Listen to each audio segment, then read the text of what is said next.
So getting back to how Mouse ruined comics. Okay.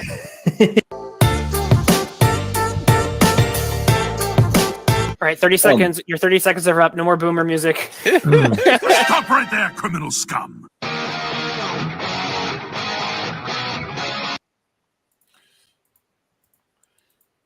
Yes, it's another Wednesday. It's another chance for you to go to Indie Planet and buy The Adventures of Omega Girl by our man Twitless right there.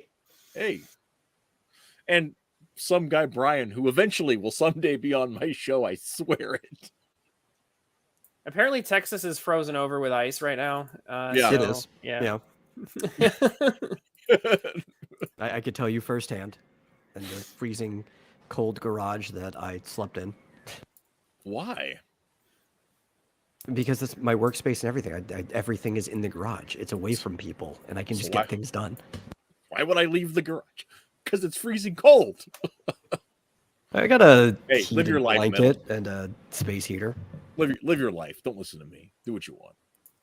So it's Wednesday, and we're not here to shill for Twitless's comic. Come on, we're here to talk about comic strips. Yeah, that's the ticket. And I am joined, of course, by the Metal and Twitless, and of course, the only person I haven't mentioned yet is Cartoonicus. Thanks for joining us. Sorry, I was on mute. Again. Only professionals. Number one Marmaduke fan was going to be here, but apparently something happened. So that he can't make it, and that's unfortunate. He said he's going to hang out in the chat. Oh, he's already mentioned why he couldn't make it. I didn't want to volunteer that, but he already has. So there you go. Now it's memorialized forever on the YouTubes. Yeah, you could say he's sick as a dog. Ooh, but I like it. But so this was actually Cartoonicus's idea for a show. Thank you. I'm going to let you talk on the intro of the topic there. Okay, no pressure. Winging it. Comics. Newspaper comics. Comic strips. They are comic-y and strippy. Probably not the right word. Yeah, not the word I would have chosen. Woot woot sounds like another great show plan for the night. That couldn't be better right there. Okay, so. Hey, at least it's better than the joke I was going to make with my name, so that's true. Leave that out. That's true. We'll put that in the dark roast version of the show. Well, I'll just say this. Which doesn't exist. When I thought of the idea, it was because Twitless and I, were actually looking over some newspaper comics.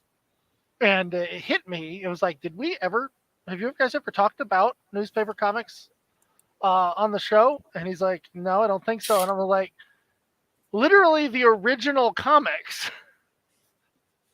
I was like, we got to talk about this. We're talking about doing a stream on webcomics, and what was the other thing? I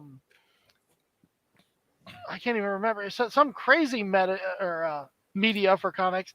And I'm like, we've never touched on the original comics and started it all. I wanted to do about that. I wanted to do one. But we'll do one in the future where we talk about edgy social media posted comics that appear and disappear. Yeah. All this technology in front of us, and like we've also talked about Winsor McKay.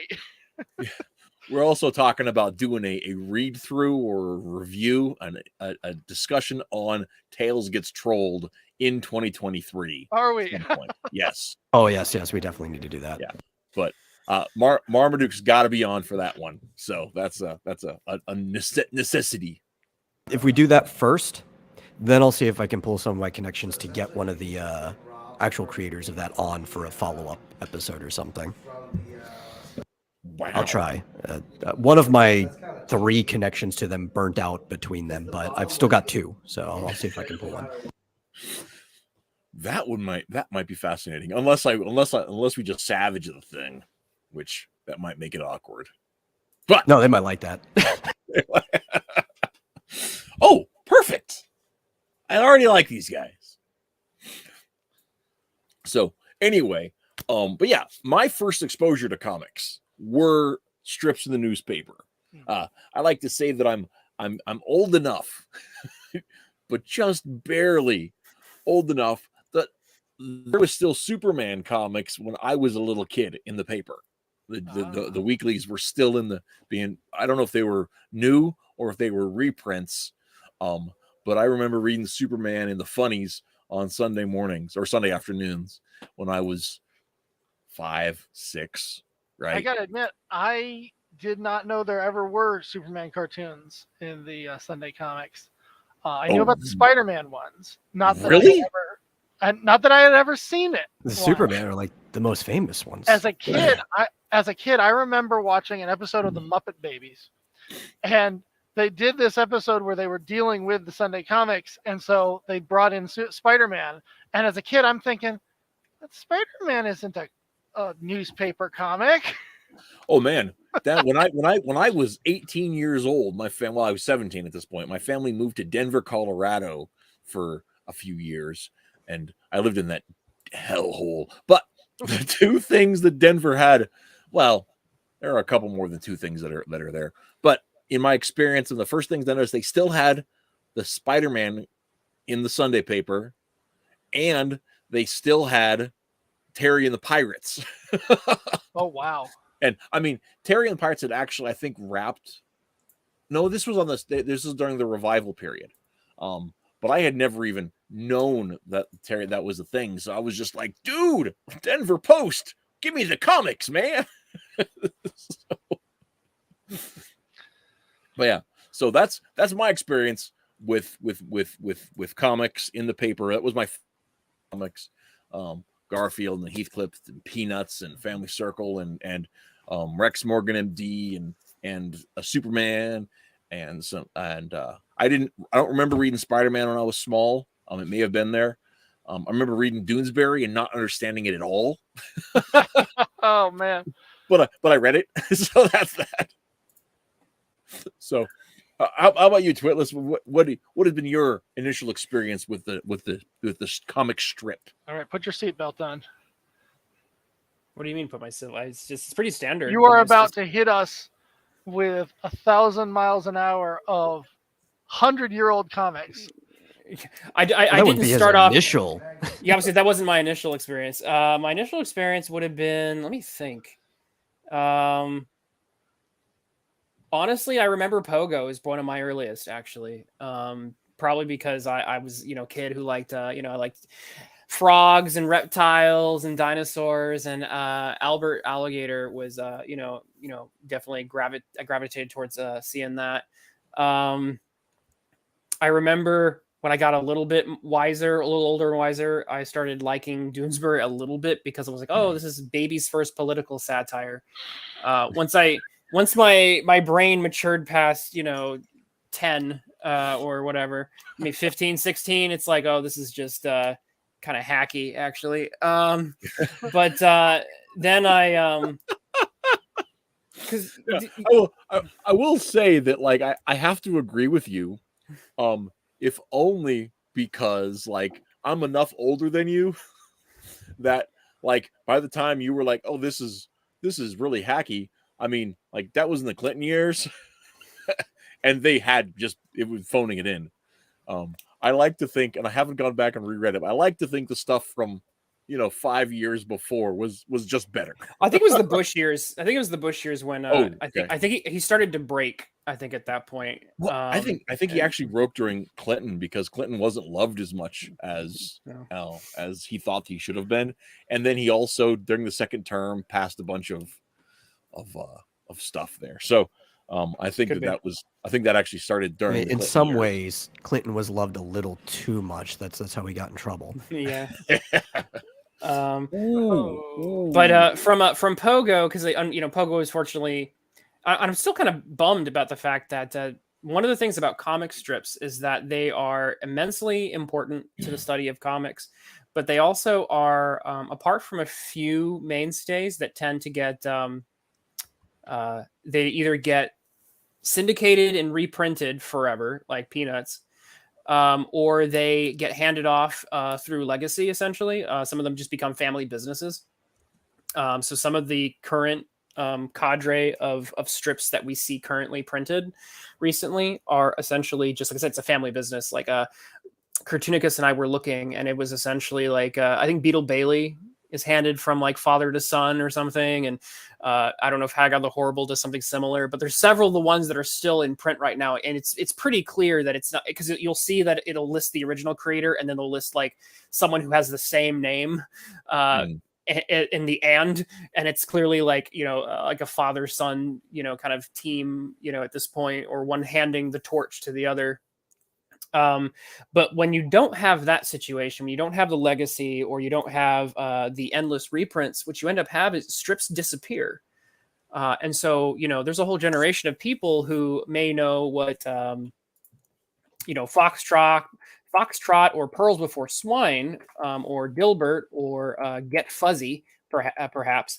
But they don't know, Calvin and Hobbes, which is really sad, actually, and they don't know Pogo.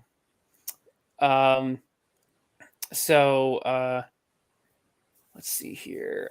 Marmaduke fan says Peanuts was the first postmodern comic published. No young talent gets that prime real estate. That's a fair point, but I would say that I think Blondie, not unfortunately, but Blondie I think has that one beat in a sense in terms of just how long it has been passed on. Because Blondie started, pretty sure they were making Depression era storylines back when the strip was a drama strip. Yeah, before the Depression. Yeah, it was, the original strip was called Blondie the Flapper, and that was in the 1920s. Yeah, 1920s. Yeah, so it's very old strip, and it has completely changed from its original roots. And some strips, had a long history, of doing that. But at some point, a lot of them tend to just kind of, die off, and then their fingerprints can be seen on other things, but they themselves can sometimes disappear from the cultural memory. So it's really sad when stuff like Pogo and Calvin and Hobbes, which are just extremely good testaments to the art form. And then the one I wanted to talk about today, even more so than that, we'll hold on to that. So I've been blabbering on enough. But those, yeah. So I would say Pogo and Calvin and Hobbes are probably two of the most important strips that initially attracted my eye. Although I did have a nice little moment where I was following the current storyline of Prince Valiant for a little while. That was Prince Valiant was like my thing as a young boy. The only problem is I loved every time I read it, right? But the problem is like little 7-year-old me had like no attention span, right? And so you get there's so little happens on the daily, and you've got to go back to it every day, right? That it couldn't hook me. I was just like, this is cool, but when's it going to start?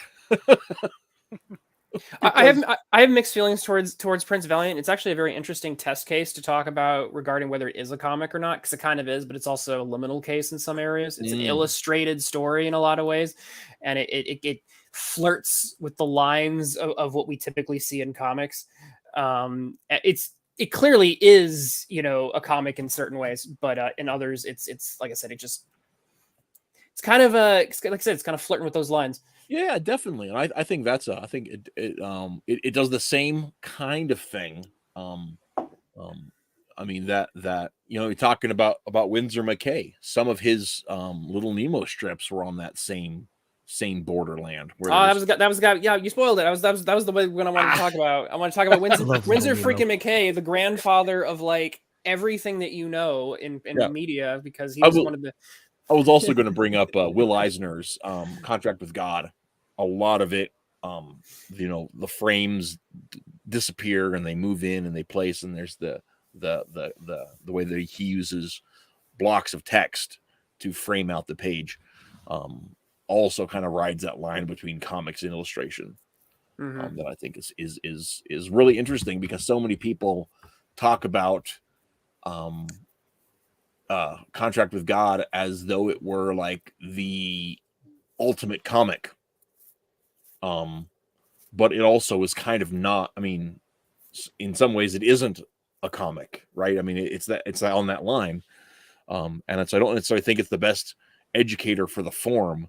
It just is. He just is using the form in a masterful way, but it wasn't original to Eisner. But yeah, I think it's one of those things where not saying he gets too much credit. I just think people don't go back and look at the history. You know what I'm saying? Oh, absolutely.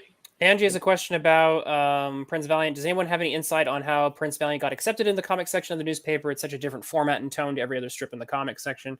One thing to bring up is the fact that it. Hey, it's Matt C. Hey, Matt. Yeah, what's up? Prince Valiant. Yeah. One thing to remember, Nanji, is the fact that the comic strip page looked a lot different back when Foster was doing Prince Valiant. And so he wasn't as out of place as he currently is. If you look at things like Terry and the Pirates, and you look at some of the other strips of the time, there were more drama strips. There were more. There was science fiction. There was Flash there were more. Gordon. Yeah. So Yeah. it wasn't. It wasn't all just the funnies. What's kind of interesting is the fact that Even comics though have they called it that. Well, I think that initially they were, because it started with was it Gasoline Alley? Yeah. And Cats and Jammer Kids, and and then beforehand it had been a lot of political cartoons and things of that nature. Yeah, so you start off with it being just humor, and then I think it goes through a little period of it being having more mature themes being attached to it, and then in modern times it's almost entirely just goofy. I would almost call it minimalist in a lot of ways. There's not a lot of depth to the artwork in most Sunday or newspaper comic strips. It's Prince Valiant is probably the main one, but strips have a very interesting history that way. And I went ahead and threw up there some Hogan's Alley Yellow Kid stuff, just to demonstrate that the comic page, and these guys often get a whole page, but would have a very different kind of feel than what you would expect on the funnies page today. Can I say one thing about the Yellow Kid? I always think it's funny how vernacular was written down for this comic. Mm-hmm. Like they just kind of they spell things in funny ways that I'm not even sure people. I don't know, that it's not like my ear doesn't pick up. It doesn't sound like what we've even heard from early recordings. Because you're not a turn of the century immigrant kid in downtown New York. I mean, that's sure, and of course, like anyone reading that at the time would be like, oh yeah, that's exactly, like I know exactly what they're going for. But it's funny how that kind of gets garbled to modern ears. But also, Hogan's Alley, not Gasoline Alley. That was me.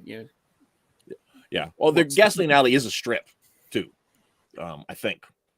Yeah, that sounds familiar. Let me look it up while we're talking. So, I'm sorry, Metal. You have not talked about your opinions or first brush with the comic. Yeah, it is. I'm not talking out of my butt. Okay, Gasoline Alley is a strip. Okay, cool. All right, so I'm not. Yeah. All right. Yeah, I think it's a famous one. So yeah. Sorry.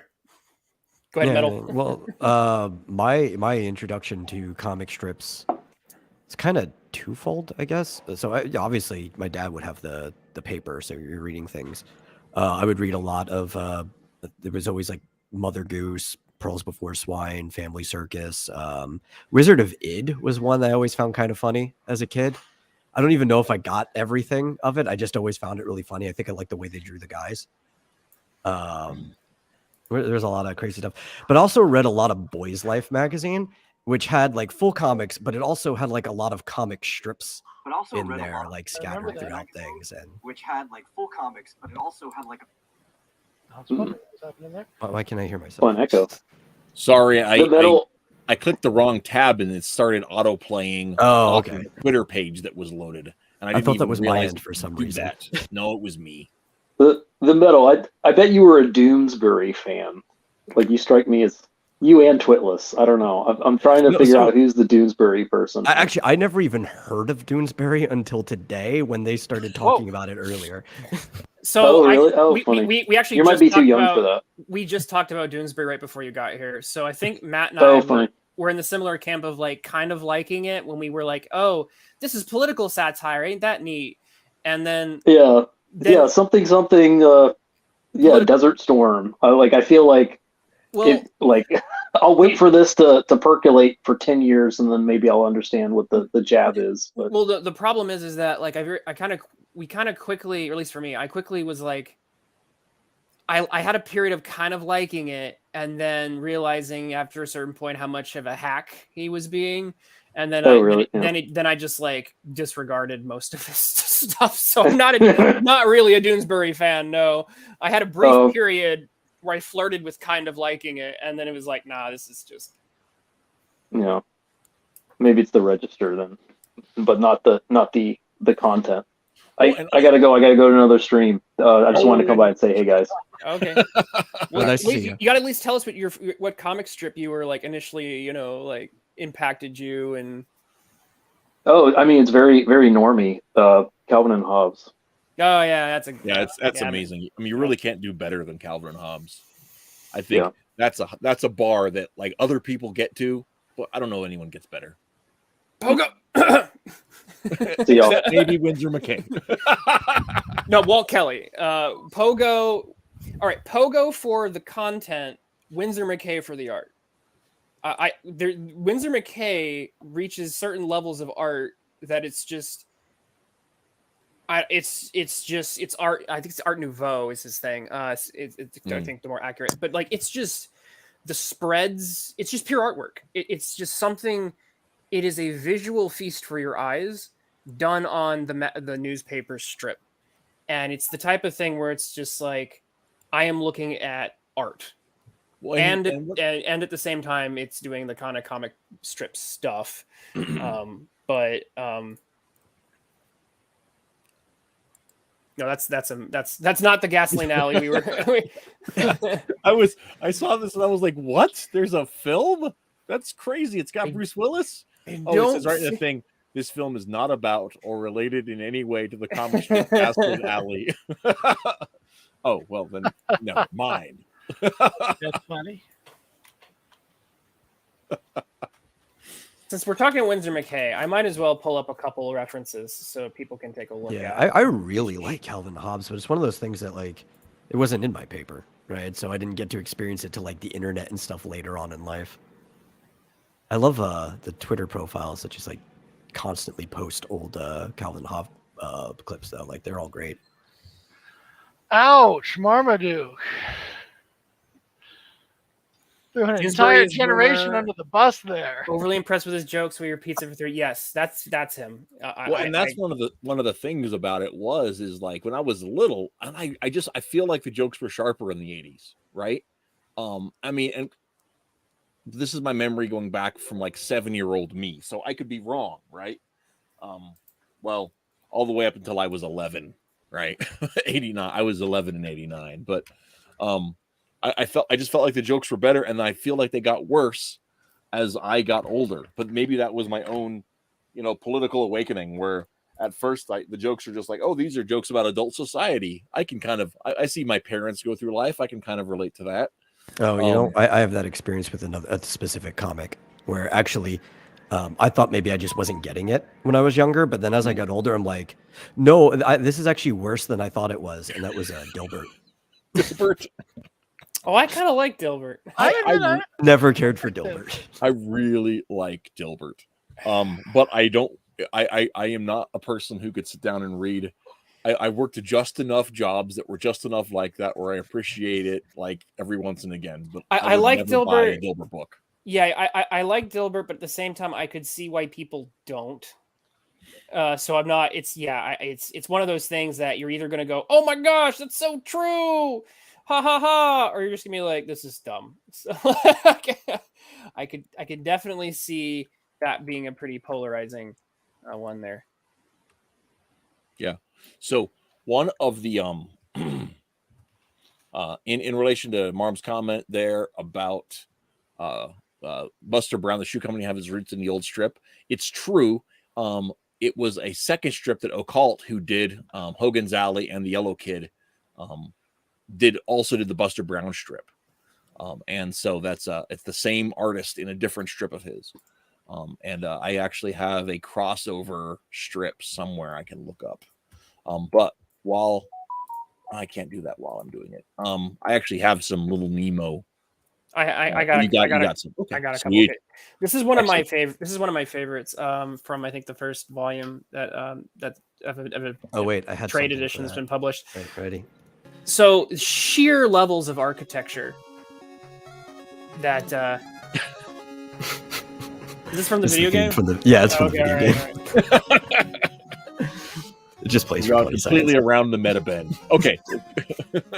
But this is newspaper comics, and there's still elements of the artistry that are being utilized here that I don't think have ever been topped in terms of what Winsor McKay could do with just sheer architecture. In some ways, I feel like he's kind of like Chris Ware, if Chris Ware. Yeah. But like Chris Ware in an Art Nouveau sense, not in the sort of postmodern minimalist sense. Well, yeah, and I mean, Ware's when you bring about Ware, my first thing looks at his use of structuralism in frames, right? The way he uses the architecture of buildings, but also the architecture of the page and the panel layouts, and he has kind of that, not a lot of artists get that view of the page as a whole, and the mechanics of it. I mean, people do, but it gets missed a lot. So speaking of which, I have one of his more famous strips, which is the bed strip. Yes. And here, not only do we have the sense of architecture, a city. This is again newspaper strip, and that's I love this one. A rendered cityscape. But he uses the structure to start off with this first tier of smaller panels, and then they get bigger as it goes, and then by the end they've completely elongated to match the gait of the bed that has grown these massive legs. This is art. Can I also say that, and this is the thing, how at first, before he went off to Slumberland, this seemed to be the joke where he was always dreaming of something, and then it turned out, oops, I was just having a dream. Since the early strips, the plot is basically he's trying to get to Slumberland, and he never gets there. Yeah, that was actually reminds me. So they did a movie recently called Slumberland, which is basically all Little Nemo stuff, but without Little Nemo at all. I was going to talk about that. I saw this is one of the few things that actually got kept in there was the whole bed thing. It was terrible. I wish they. Yeah. It's actually a good movie, but it has nothing. I just wish it was Little Nemo. That's yeah. It has nothing to do with the strip. If you divorce the two, it's actually a hard. Yeah, I thought it was like a solid 7 out of 10 if you divorce it. And the thing is this whole that happened to me last night. Captain says. But one of the things that the falling out of bed device that he uses quite liberally in Little Nemo also shows up in one of McKay's other comics, which was mostly just a black and white strip, the Dream called of the Rarebit Fiend, the Dream of a Rarebit Fiend, and it's where Little Nemo and Slumberland is these grand scopes, these big vistas, these vibrant colors, very engaging to children and adults alike. Dream of a Rarebit Fiend is dark and sinister and a little scary, and it's not a horror, but it's unnerving intentionally. And then the dreamer wakes up on the floor. So, and my point in bringing this up is that tell me when you read this that you don't. Basically, this is exactly the kind of thing Bill Watterson would have done in Calvin and Hobbes. Oh yes. And yeah. He has to have taken influence from this comic. I believe he mentions it in, I think, the 10th anniversary book. I think he actually mentions it. I would say McKay is one of the grandfathers of a lot of people in terms of visual arts. Walt Disney, I believe, cites him because McKay. One of the other things that McKay did, he did Chalk Talks, where he basically back when that was a thing, it was kind of a vaudeville kind of a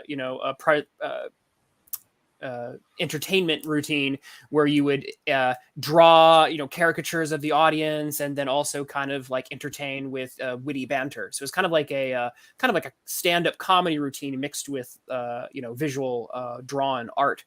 And then from the Chalk Talk, eventually McKay ended up being one of the innovators in animation. He did Gertie the Dinosaur, if anyone's familiar with that very important piece of animation. And so he's one of the people that basically Walt Disney looked up to. So if you want to, Disney has always been a very big influence of his own, but this was the giant that he stood on top of shoulders for, in a sense.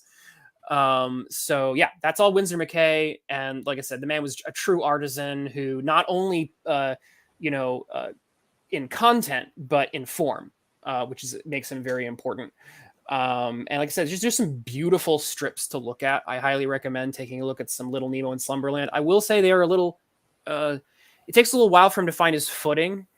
So the first strips are a bit repetitive, but eventually he starts to kind of find a certain rhythm. He starts to expand on the storylines and the characters. This is Flip. Flip is originally Flip was a character who was meant to just interrupt and make him wake up. He was kind of like an imp who is more of an antagonist figure. Later on, he kind of becomes he gets redeemed essentially, and he becomes kind of part of the gang, as it were. But really good stuff, beautiful stuff to look at. And like I said, not a giant minotaur played by Jason Momoa. Yeah. We're not even going to address that. I will say that one thing I do want to point out is the fact I believe this is I've seen, I think, either this strip or another strip like this in the Billy Ireland Museum at Ohio State University, which actually has originals of some of these comic strips and so on. And I believe this is like a full like broadsheet. Or near or close to it. So what you're looking at here is when you think about a newspaper, right? This is one of the strips that like took up nearly an entire page, which is also something that is never done now. Right. Nowadays you get like 16 strips on a single. Well, we Cartoonicas were noticing the spacing on strips is starting to change because they're featuring a lot fewer of them. And so certain strips are actually getting a lot more space than they used to. Back in the more, I guess, golden age of syndication, they were cramming as many of these suckers as they could. And so, but it's just interesting because McKay got like, I think the most, we could argue that he got the most amount of space to play with, which allowed him to do these crazy things. And Occult both got like full pages. But in years afterwards, Bill Watterson had to fight to get the amount of space that he got, and he was not given a full page.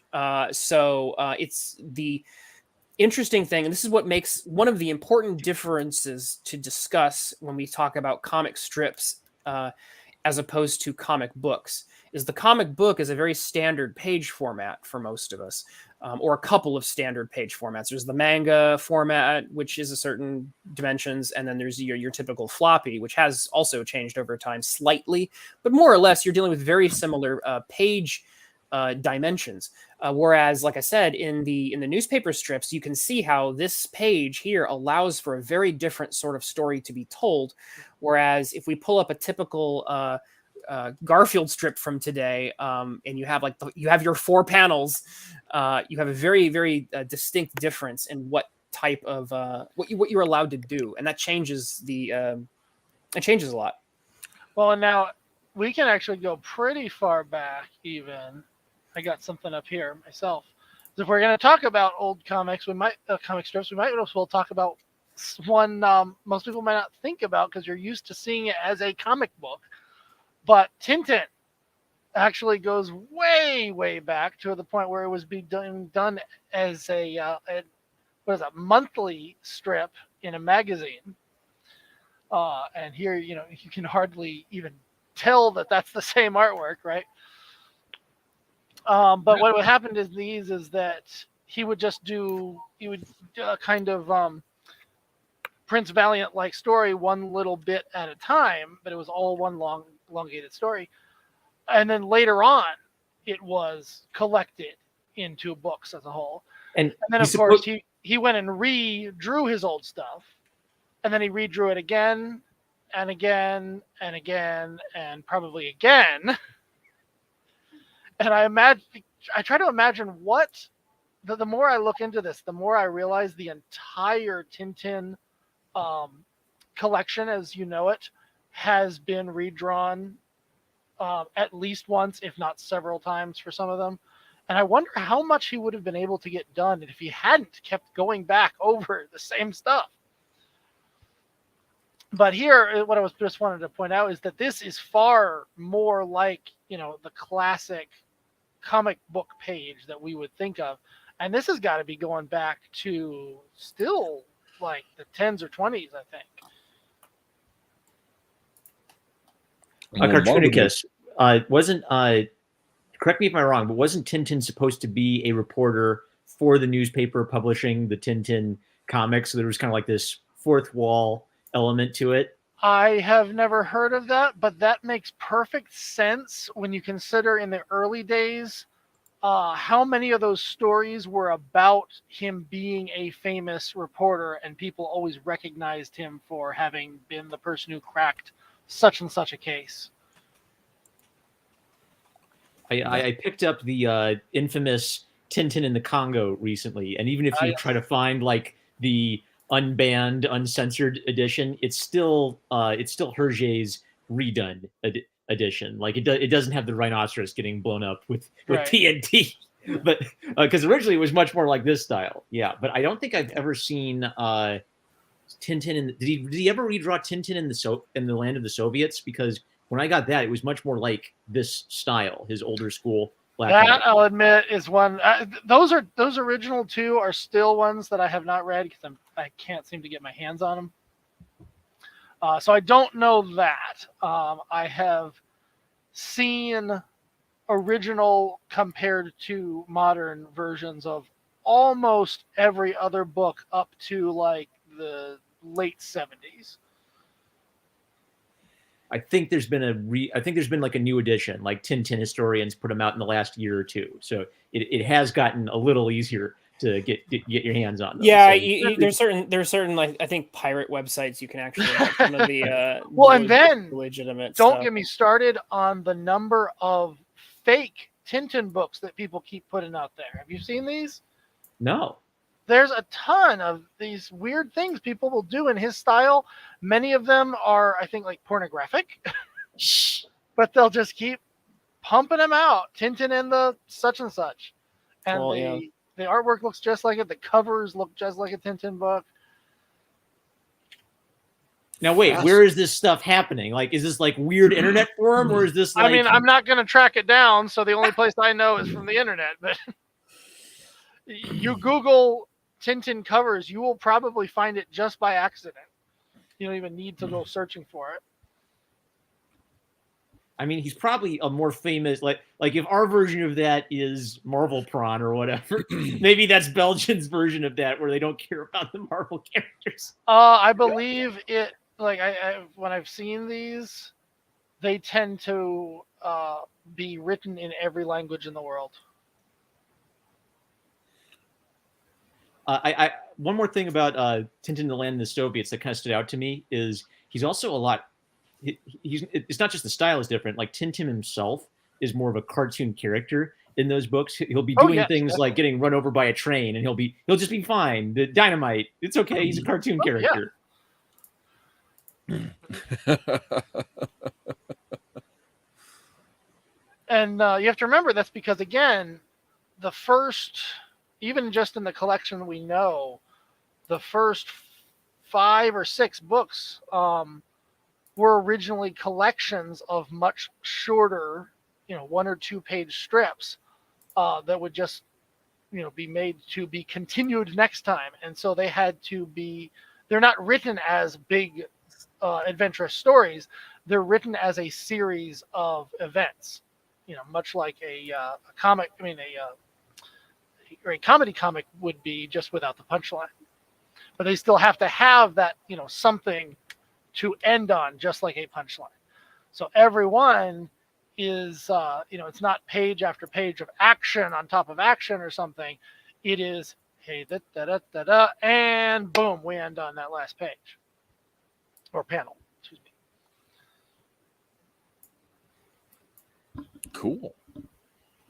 All right, so never mind. I did a bit of nutty research. I don't know if Crazy Cat took up the full page, but he took up most of it. Oh, Yeah. So I'm gonna to be technical. Yeah, I mean, that's possible. I was just going off of the Crazy Cat strips that I've read that seem like there's got to be a page long, but it might not have been. No, I'm really glad you brought that up, because it actually made me look it up. Here, let me share this. This is actually there's actually some public domain images you can find. This is from the Sunday page. This is, I think, where there would be the largest, and you can see it's big. It's not quite the whole page. There's some other stuff there, but it's, again, if you think about how much space this would take in a newspaper, and then as opposed to other comic strips, it's clearly getting a lot more space than That's like a and whole I've magazine seen- page. It's pretty darn big.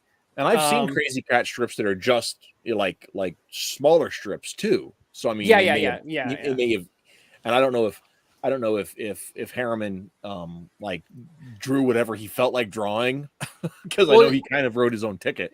This was the difference in terms of, like, I think the daily strips he did the smaller ones, and then these were the Sunday editions. A lot of you usually get the larger stuff there, but that was an interesting little side track there. We were so obviously ignoring what Marm wanted to talk about, that he, even though he's sick, he decided to come in. I could tell. I was like, he's coming in. When you're typing that much in chat, there's usually a point where it's like, I gotta talk. Is this almost the time where we punish Marmaduke for his joke name and make him talk? I was gonna, I logged in a different window, so apparently this is something. I don't know. You know what this was? Okay, I remember what this was. This was the profile I used when I thought I was banned, and then I joined in and said, "Hey, I got my channel back, guys. I'm alive." So, no, I was gonna didn't realize that, if number one Marmaduke fan is here, then we know the strip that he is contractually obligated to talk about. Oh, which one? Because I love all of them, but yeah. Oh yeah. Marmaduke. Okay. Yeah. We're talking about strips. Before we get into that, I want to address contractually obligated to talk about Marmaduke. Before we get into that, I want to address Flyflox Pro's comment about Spirit being a unique situation, and I love this little bit of Spirit history. Will Eisner was approached by a newspaper syndicate to try to find a way to appeal to comic book fans in the newspaper strips, and so they had the comic section, which was like a comic book, wasn't I'm not sure what the format, I mean the proportions were, but it was like a pull-out comic book section with Spirit Adventure, so he could do kind of whatever he wanted with it. And I think that's amazing. I feel like the one's a little bit cheating, because it's almost like, I'm going to basically create a Fantastic Four, Marvel superhero comic, or probably more like DC style, right? Yeah. And I'm gonna stick it inside a newspaper. So it's technically a newspaper comic, but it's a comic book. yeah, of course. Yeah. I mean, that's what he was hired to. They were trying. No, I to get it. No, that's fine. It's just funny because it's one of those definitely a liminal space kind of things. Yeah. It's because of how it's a very unique, kind of one of a kind kind of a form. That it's able to do, which I think it's interesting that it was able to do that. But okay, before Marm gets too sick, contractual obligation out of the way. All right, I'll talk about Marmaduke. So when I was a kid reading the comics, I feel like Marmaduke was already far into its decline. So I hated Marmaduke. I think I remember when I was 9, we did write a letter to the editor assignment at school. So my letter to the editor was about how much I hated Blondie and Marmaduke, and I didn't want those comic strips in the newspaper because they were so ugly. I loved Blondie. So I actually, after I made Marmaduke's also it's sad because like King's Features keeps trying to like make Marmaduke the next Garfield, and you'll never be the next Garfield. There's been like the awful Netflix movie. There was apparently a live action movie that I know because anytime someone searches my name, Marmaduke Fart comes up before Marmaduke fan. So I kind of don't want to watch it on principle. But actually, after I named myself number one Marmaduke fan, I went and read some of the old comics just out of curiosity. And I think Brad Anderson's the name of the cartoonist. The original comic, it's just kind of like sharp slice of life comedy. Like there's still lots of gags about he's a big goofy dog, but I think there's maybe like a little sweetness and a little like you can tell Brad's passionate about the idea. And by the time the 90s roll around and I'm reading the newspaper comic, it's by that point it's entered into kind of like the vortex of dog beak, dog beak, dog beak.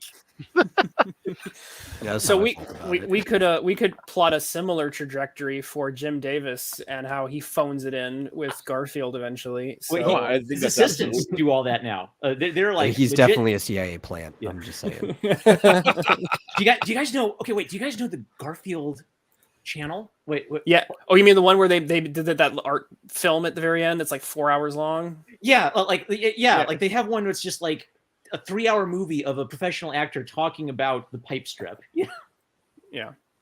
What's About really what? what's really sad? Okay, what's really sad about Garfield, I have to say, is the fact that I really enjoy. I've given Garfield a lot of crap, and I think some of it's deserved at this point because of how phoned in it is as just a purely soulless product at this point. Mhm. But early Garfield is really good. Yep. The first strips when he's experimenting and figuring out what he's doing are wonderful. And after he actually initially discovers his rhythm, I don't know if anyone remembers the Caught in the Blinds strip. It's freaking hilarious. Yeah. And there's some other ones where he did real storylines, and they were interesting and funny, and sometimes even scary or like emotional. And so he demonstrated that he had range. And he would render more. Like the background detail that he used to put in the strips was a lot more. There was a lot more attention to it. Nowadays, it's just what I call table space, which is essentially two planes. And Garfield and animals are on one plane that put them at a distinct enough of a height to interact with the human height plane, and then recycle joke, and then just repeat. So it's, to me, you can definitely plot a trajectory for, which is assuming kind of what you're describing with what happened to Marmaduke, essentially. Yeah. One more on Garfield is the specials in the 80s and the 90s. I think a lot of those hold up. Like you can definitely tell the Peanuts holiday special was the template for the Garfield specials. I think those were made in the era where they cared more. But Well, I should also point out that every one of those specials for Garfield originally comes from a special book that he put together in comic book form. Mhm. And so he was really, putting his own, his whole blood, sweat, and tears into those the same way he would have the rest of his comic. So does anyone remember when Superman fought Dagwood? No. In a I've mullet. seen this. Yes. Okay. I like Dagwood. I think Dagwood is one of the better comic characters. Dagwood's great. Dagwood won. As he should. He did his classic run out the door and destroy the mailman attack, and Superman just had no defense. It's no defense for Yeah, gag man, my characters. condolences. So the one thing about going back to Garfield a little bit, I kind of feel like Garfield started being phoned in like on the page at the same moment or just after the success of the cartoon, because the cartoon was awesome. But the cartoon was the one piece of outside that is extra stripple, making up terms here, media that Jim Davis himself wrote. Mm. And it seems like after that, like every time I went back to revisit in the Sunday Funnies, it just wasn't what it was. It's like it lost something. And I don't know if it's because like, the creative germ was spent on the TV show, or if it's just, it just crossed. I don't know what it was, but it just seems like that was a moment that That would make Like, Harris sense, said. because like So- as creators, like you have it would make sense that if you'd spent yourself, then you start maybe phoning it in another. Yeah, Well, and that, I mean, I and, could and see it's that. and it seems like that everything. I mean, like the everything that could be done was done at that point. It's like, are you going to wrap it and call it a day? I mean, or what? I mean, how many people? He's the polar. If you think about it, he is the phenotypical polar opposite of Bill Watterson. Because whereas Jim Davis went and merchandised out the ears and embraced every one of those opportunities, and as Fly Fox Pro has said, is essentially artist goals in some ways. He's hit those. Bill Watterson essentially, I think Bill Watterson is Bill Watterson and Steve Ditko, like Chief Sigma male, where it's like, I do not care about the world. This is my art. These are my principles. And I'll be damned if you cross them, or you'll be damned if you cross them. Bill Watterson can do well on the perennial book sales, right? So. But true, that's actually true, something we were true, talking yeah, about. He but- can, but one of the things we were talking about earlier in the show before he came on, I don't know if you heard this or not, but in some ways, like Watterson's success, there are people that don't know Calvin and Hobbes, like lots of people that don't know Calvin and Hobbes, because the only product he has is the books, and so there's a strip book is kind of a nostalgia buy, and so as generations go, he's as generations move on and have moved on from the newspaper strip entirely into webcomics, like that market's got an end date on it. I'll say this about the boomer: it's the boomers keeping him alive and keeping him in the cultural consciousness, because Watterson has refused, and hopefully some wise investments. Yeah, he has refused every single opportunity for the purity of the artwork itself, and he quit the moment that he basically felt the spark was going. And he's like, I would rather leave on this high note than leave on a. Actually, I don't even think he left when the spark left. He left at like one of his highest points, and he was just like, I don't want to go down. I want to end and have this end on its highest point, and that's one of the reasons why it's so beloved as a strip, because it was ended before it could crest that curve, as Marm basically is kind of alluded to. It's poetic. They say, let's go exploring, and they sail out into the snow, into pure white space, an imagination canvas. Let me pull that. Go ahead. Yeah. Like, I could make fun of Watterson a bit for, like, he even kind of like makes fun of himself. Like, a lot of the stuff about Watterson's fight with King's Features Syndicate, he basically aired out publicly in his editorial commentary in some of his books. So I wasn't a comic strip reader. I grew up on him in library books, and he'd have like whole comics making fun of his own perspective and how stubborn he was about it, right? Like Calvin will be seeing everything in black and white, and the joke is, come on, Calvin, you can't see everything in black and white. And that was Watterson airing out his argument with his editor, basically. Yeah, but he definitely stuck to his guns. Hold on. Are you trying to pull it up? I got it. You got it. All right. Yeah. Beautiful. Yeah. I don't know if it's speaking about trying to keep things alive, right? Just a quick little tidbit. I actually have a buddy in Taiwan who uses a Calvin and Hobbes collection book to tutor people in English. That's pretty fun. That's cute. I like that. Now, that's amazing, but I'm not sure it's worth an awe. I can It's imagine sweet. that being a bit hard, considering the amount of times I can recall him using hyphens at the end of or making up words. Well, he mostly works with like high school students, and apparently it's extremely helpful. It's actually a good tool for teaching. If it works, it works. And one of the things about Watterson that I think would be really important in that aspect is the use of idioms, of English language idioms that he plays with that you don't get from a regular book, like a word book, because like English is such a we use so many A weird turns of phrase. bastardized language. Well, I mean, it started as a pigeon for crying out loud. I mean, you know.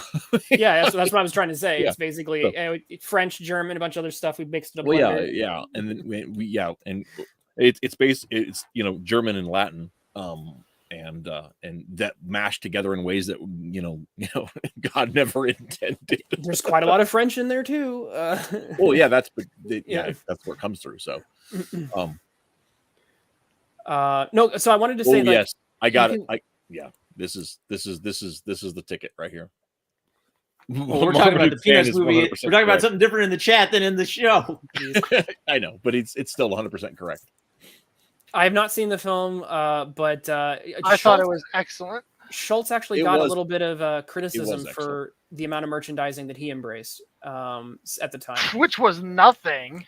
He There was a lot, but that's okay. He did a chunk, and he was given because he was one of the most successful. He was seen as a bit of a sellout by some of the purists, I think, at the time. I think that he and I know that Schultz wrote the introduction for one of the Calvin and Hobbes treasuries, right? So really? I've heard that criticism, but you know, like the relationships between him and there seemed to be a pretty friendly relationship between Schultz and I forgot her name, the author of For Better or For Worse has written some very sweet things about Schultz being kind of like a mentor figure for some of the up and comers at the time. I will say that you can see some of the influence from McKay here in terms of the amount of space they're trying to use, the space that I think Watterson would fight to get in some cases. Yes. I think that McKay is more as a better draftsman in some respects, but it's hard to beat the heart of what Calvin and Hobbes brought to the table. And so it's a really great strip. Although I can't believe I have to pull up some, I have to pull up like the pièce de la résistance. Let me find some Pogo here.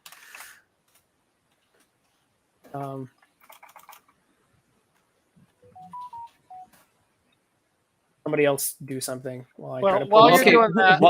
Unless Marmon needs to say something. The only thing I was going to say is I haven't read Pogo yet. I've read some of Walt Kelly's other stuff, because I've heard of him as the legendary artist of Pogo, and I know he's named as a reference. He's named as a reference of Calvin and Hobbes and a inspiration for Bone. So it's huge, yeah.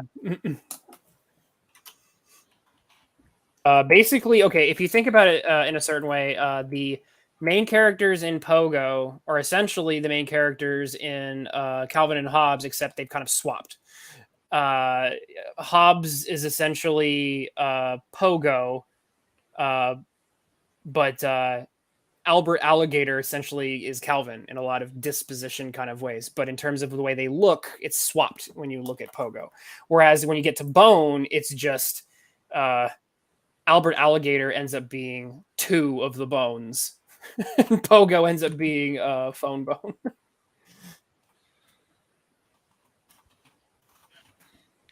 Let me pull some.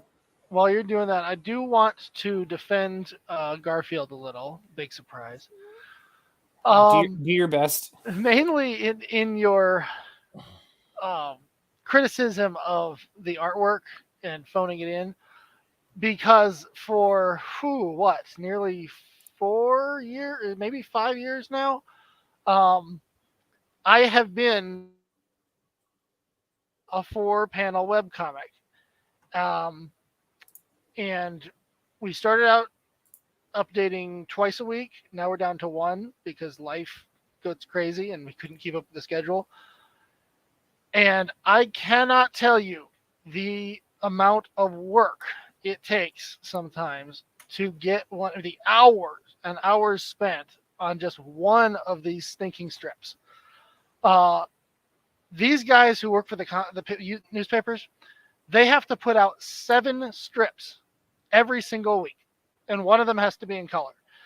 I cannot imagine the amount of work and the speed it takes and the speed at which they have to work in order to get it done on time, on schedule, 365 days a year, never missing a single deadline.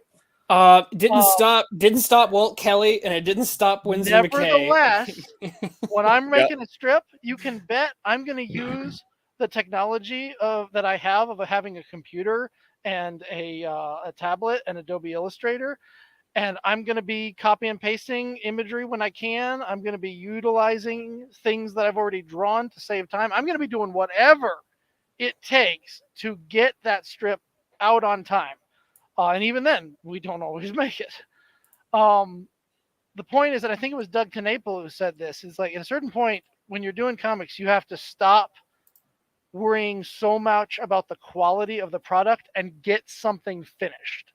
So I can sympathize with anybody who's going to use any type of strategy to try to save on work and time in order to get this stuff done. That's all I'm saying. 10-cent story just broke your heart there, man.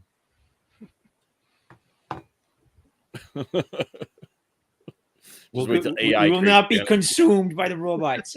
I have a closing thought sort of on Calvin and Hobbes while Twitless is pulling something up. So since I read it, in book format as a kid, one of the kind of like the really noticeable things about Calvin and Hobbes is how Watterson basically used Calvin as a sounding board to talk about everything. Like even philosophy is nodded at in the title of it. John Calvin, the theologian, Thomas Hobbes, the political philosopher. So when you first read Calvin and Hobbes, he's like a troublemaking little 6-year-old kid, kind of Bart Simpson-y. But when you return to Calvin and Hobbes, one of the things that really stands out is that Calvin is an intelligent child who's bored. And he's a very well-written, intelligent child because his intelligence, he seems to read a lot and have a lot of access to knowledge, but a lot of the trouble he gets into is due to being hyperactive and having an overactive imagination. So he's kind also of like known as being character. A boy. Yeah.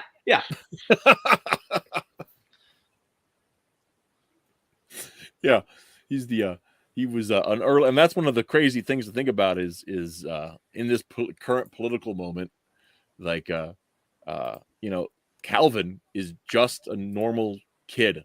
He's just a boy, and that's just the way of it.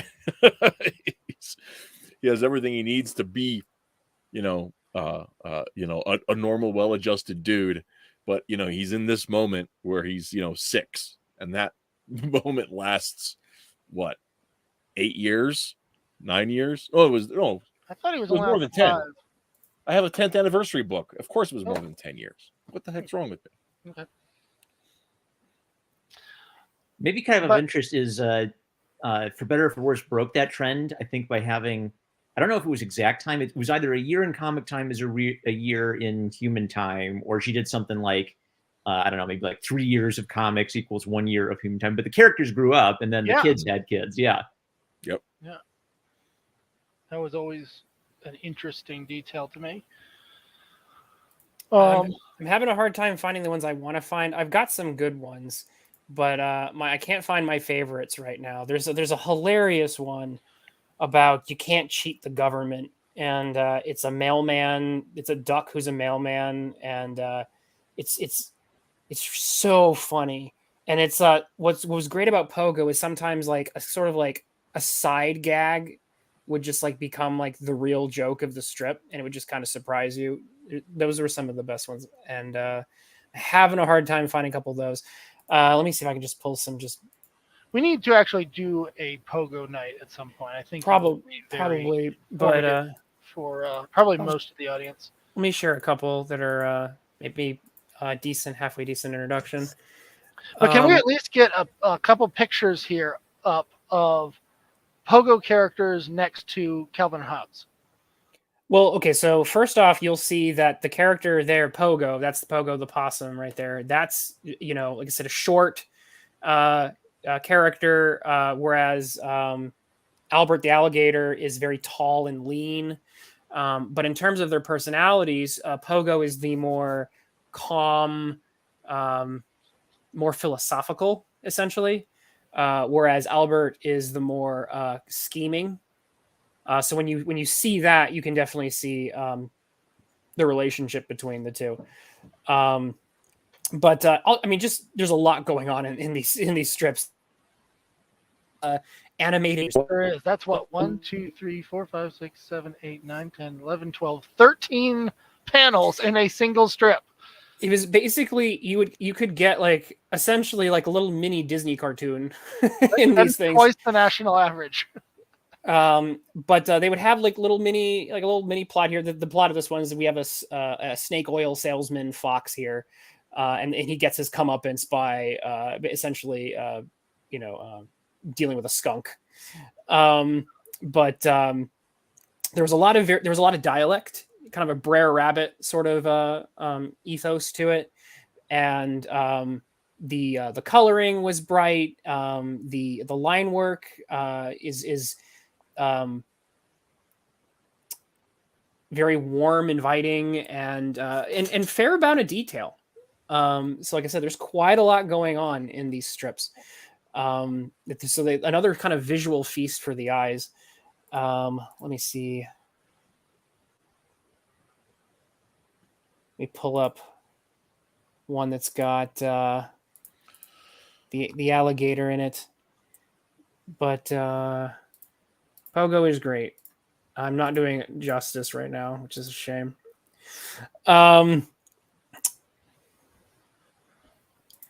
So there's Albert the alligator there with Pogo. The two of them were often partners in crime. Albert would also often be smoking a cigar, which is another code that you can see with some of the characters that got influenced from him, like Bone. So it's the Okefenokee Swamp, and there's a bunch of a whole interesting cast of animal characters. A lot of them are some of them are schemers and shysters, and some of them are I think some of the philosophy angles for the characters also found their way into Calvin and Hobbes. Calvin and Hobbes obviously chose to, a philosopher and a theologian essentially as inspiration, but some of the characters in Pogo kind of have either a homespun philosophy or they kind of resemble other types of philosophy. Pogo, I think, is the sort of homespun philosopher. He's got a very down-to-earth kind of, observational kind of philosophy regarding life. The owl character is a complete greedy opportunist, whereas the porcupine is kind of our cynic. And so when you get to know these characters, you're also getting to know particular types of kind of worldviews on things. The porcupine is very world weary. He often knows more than a lot of the other characters, including the owl, actually. The owl pretends that he's smart, but he's kind of an idiot. But it's just... and then, here's the other thing that I love. So in the second tier of the strip, you'll notice that there's this whole little... I would almost call it kind of like a little mini vaudeville going on with these little insects. Ah, yes. And this is something that he would often put in his strips, and he'd have the main strip going, and he'd have like a little sideshow going on. So it wasn't enough that he would cram the strips with art. And you can see in the second middle tier, there's background things going on. There's Albert with a pot and some other things. So not only did Walt Kelly put in the stuff in the foreground and then stuff in the background to flesh out the world, but then he'd also stick, hey, I have a little bit more space. In this panel, I can cram in two bugs and have them make commentary in a kind of Southern dialect and have them pitch in like a peanut gallery. Basically, he was the Jack Kirby of comic strips. Yeah. So one of the things that Walt Kelly did is that he did so bloody much. There is so much going on in his strips, and that's another thing. As a kid, it would have turned me off. I don't like that now, but if I saw that many words on a strip as a kid, I'd be like, I'm reading something else. Yeah. Well, I gotta admit, I was gonna say this, and I no offense, but it is extremely busy in most of these panels that we've been saying. Genius, it's genius. And you busy. did say if Garfield is too simple, I could make the case that this is a little too busy. No, there's no way. He's trying to make the feeling of a lived-in world, right? and he's I- nailing it square on the money. It square on the money. Oh yeah, but with all these word balloons, it doesn't look like you could actually live in this world. There's not enough space for Right. characters. It's a bit much to try to keep up with. Anyway, so so like I said, he crams. You definitely get your money's worth with a pogo strip. It seems to me that you'd is have true. the best way to experience this would be on the newspaper page where you got it sitting there. It's 10 inches across. You're sitting on your lap on the couch. That's fair. These are newspaper strips. They're not necessarily meant to be these, and I believe these are multiple daily strips actually. Anyway, I got a picture of Calvin and Hobbes up here. I want to be able to show the audience, for those who need it, the similarity in art style, right? And as well, we were talking recently, and you explained that Bone had also had a influence from Pogo, and I remember being like, I cannot believe I just now realized that. Because my gosh, I mean, tell me that is not literally just Pogo without fur. Yeah, Right? It's Pogo without fur. Elegant cartoon characters in a lived-in, vibrant, natural world. Yeah, Right. And similarly with even here, it goes beyond the artwork. It goes to the personalities, because when you see how Phony and Smiley are basically composite Albert, and Phone Bone is Pogo. Yeah. Phone Bone is the more, kind of homespun, not happy-go-lucky, but in tune with nature and his surroundings. And Albert's a little bit more of a schemer with the chomping on the cigar, and he's a little daft. And that's basically Smiley and Phony Bone in two characters. I think Ed Norton's also been mentioned as an inspiration for Smiley. With the classic vest. Right. There's more. Obviously, there's more than one influence, right? I'm just saying. Course, but Pogo was cited by Smith. Well, I've always thought when I first read him, I immediately gave him the voice of Goofy. But also, you talked about the bugs always doing their little side story in there, right? Well, do you remember these little purple guys and how they always came back with? They weren't literally in the same panels like the bugs. But every story that was happening, they would always find an excuse to cut away back to those two characters who were always in some weird little side story. The two stupid rat creatures? Yeah. Yeah. Okay, I have a quibble with the color edition. They mix up the coloring on the two stupid rat creatures in the color edition. So the black and white edition is objectively better. You can always tell which one is which if you pay attention. Yeah. That's actually hilarious. It's like the horse of a different color. All right. I've got one more Pogo, which is a little bit, put the, because some people were accusing it of being too busy, but this one's a pretty straightforward one. That this is I probably would have already read this better purely because of how the color scheme is going. But the other ones were black and white. I Even think in black and white, I probably would have read this one. I think this one is a little earlier from the design on Pogo. But the setup here is that Owl is trying to hold them up and play pirate, steal their fish.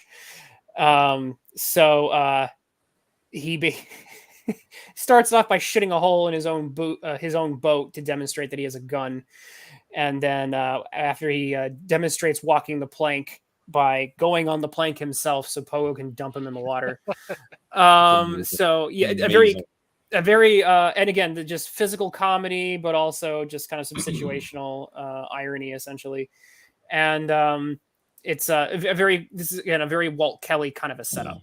So this is something that was kind of common for him. Okay, I'll stop. I'll stop. Singing the praises of Pogo. We're clearly talking about more than one strip, but Pogo is genius. You should read Pogo. It's great. I should read more of it. I've read a chunk. Oh, I would also say that Pogo actually, for a time, entered the zeitgeist a bit. Has anyone ever heard the quote, "We have met the enemy, and he is us"?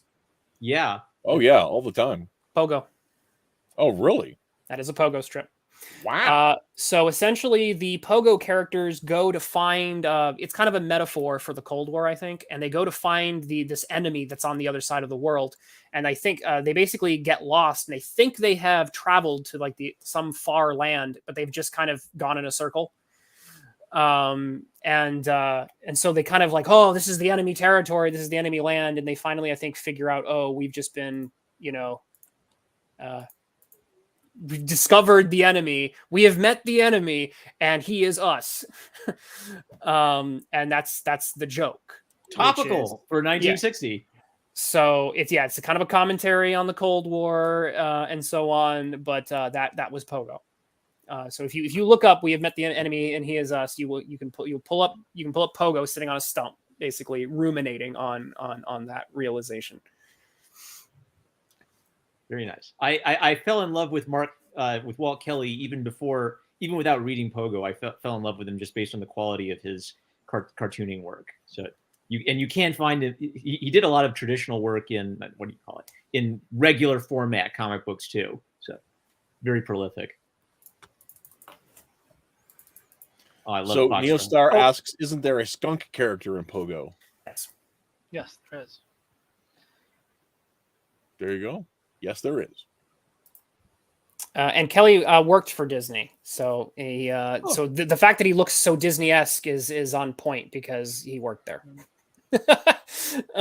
So he did work on Pinocchio, Fantasia, and Dumbo. So surprise! Is someone going to talk about Totally Not the Simpsons next? Pardon? Wow. Perhaps. Cartoonicus? Are you suggesting that Foxtrot is The Simpsons? I wasn't even allowed to watch The Simpsons, and Foxtrot is basically how I downloaded The Simpsons archetypes into my head. Yeah.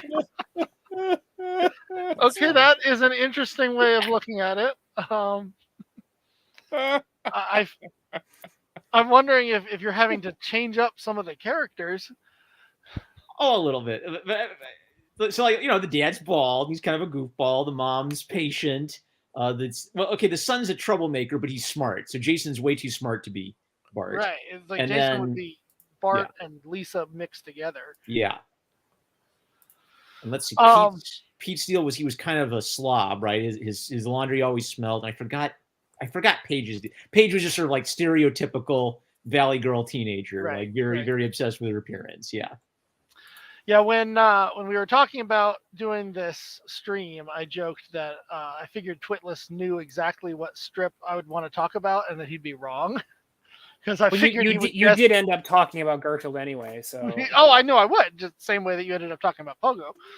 But no, I mean Garfield is what it is. Who doesn't know Garfield at this point? And if you've seen, I don't want to say if you've seen one strip, you've seen them all, but in terms of once you've experienced Garfield, you've experienced Garfield. I have always, the one of the few newspaper strips that are still funny to me, and I really love, the second one on my list after Garfield is Foxtrot. And I'm more fascinated really with the story of Bill Amend himself, because basically, it feels like what we've seen over the years is Foxtrot revealed to us that it was never actually a story about a family to begin with. It's always just been about Bill Amend being the world's biggest nerd. And slowly revealing this as he loses the ability to hide it.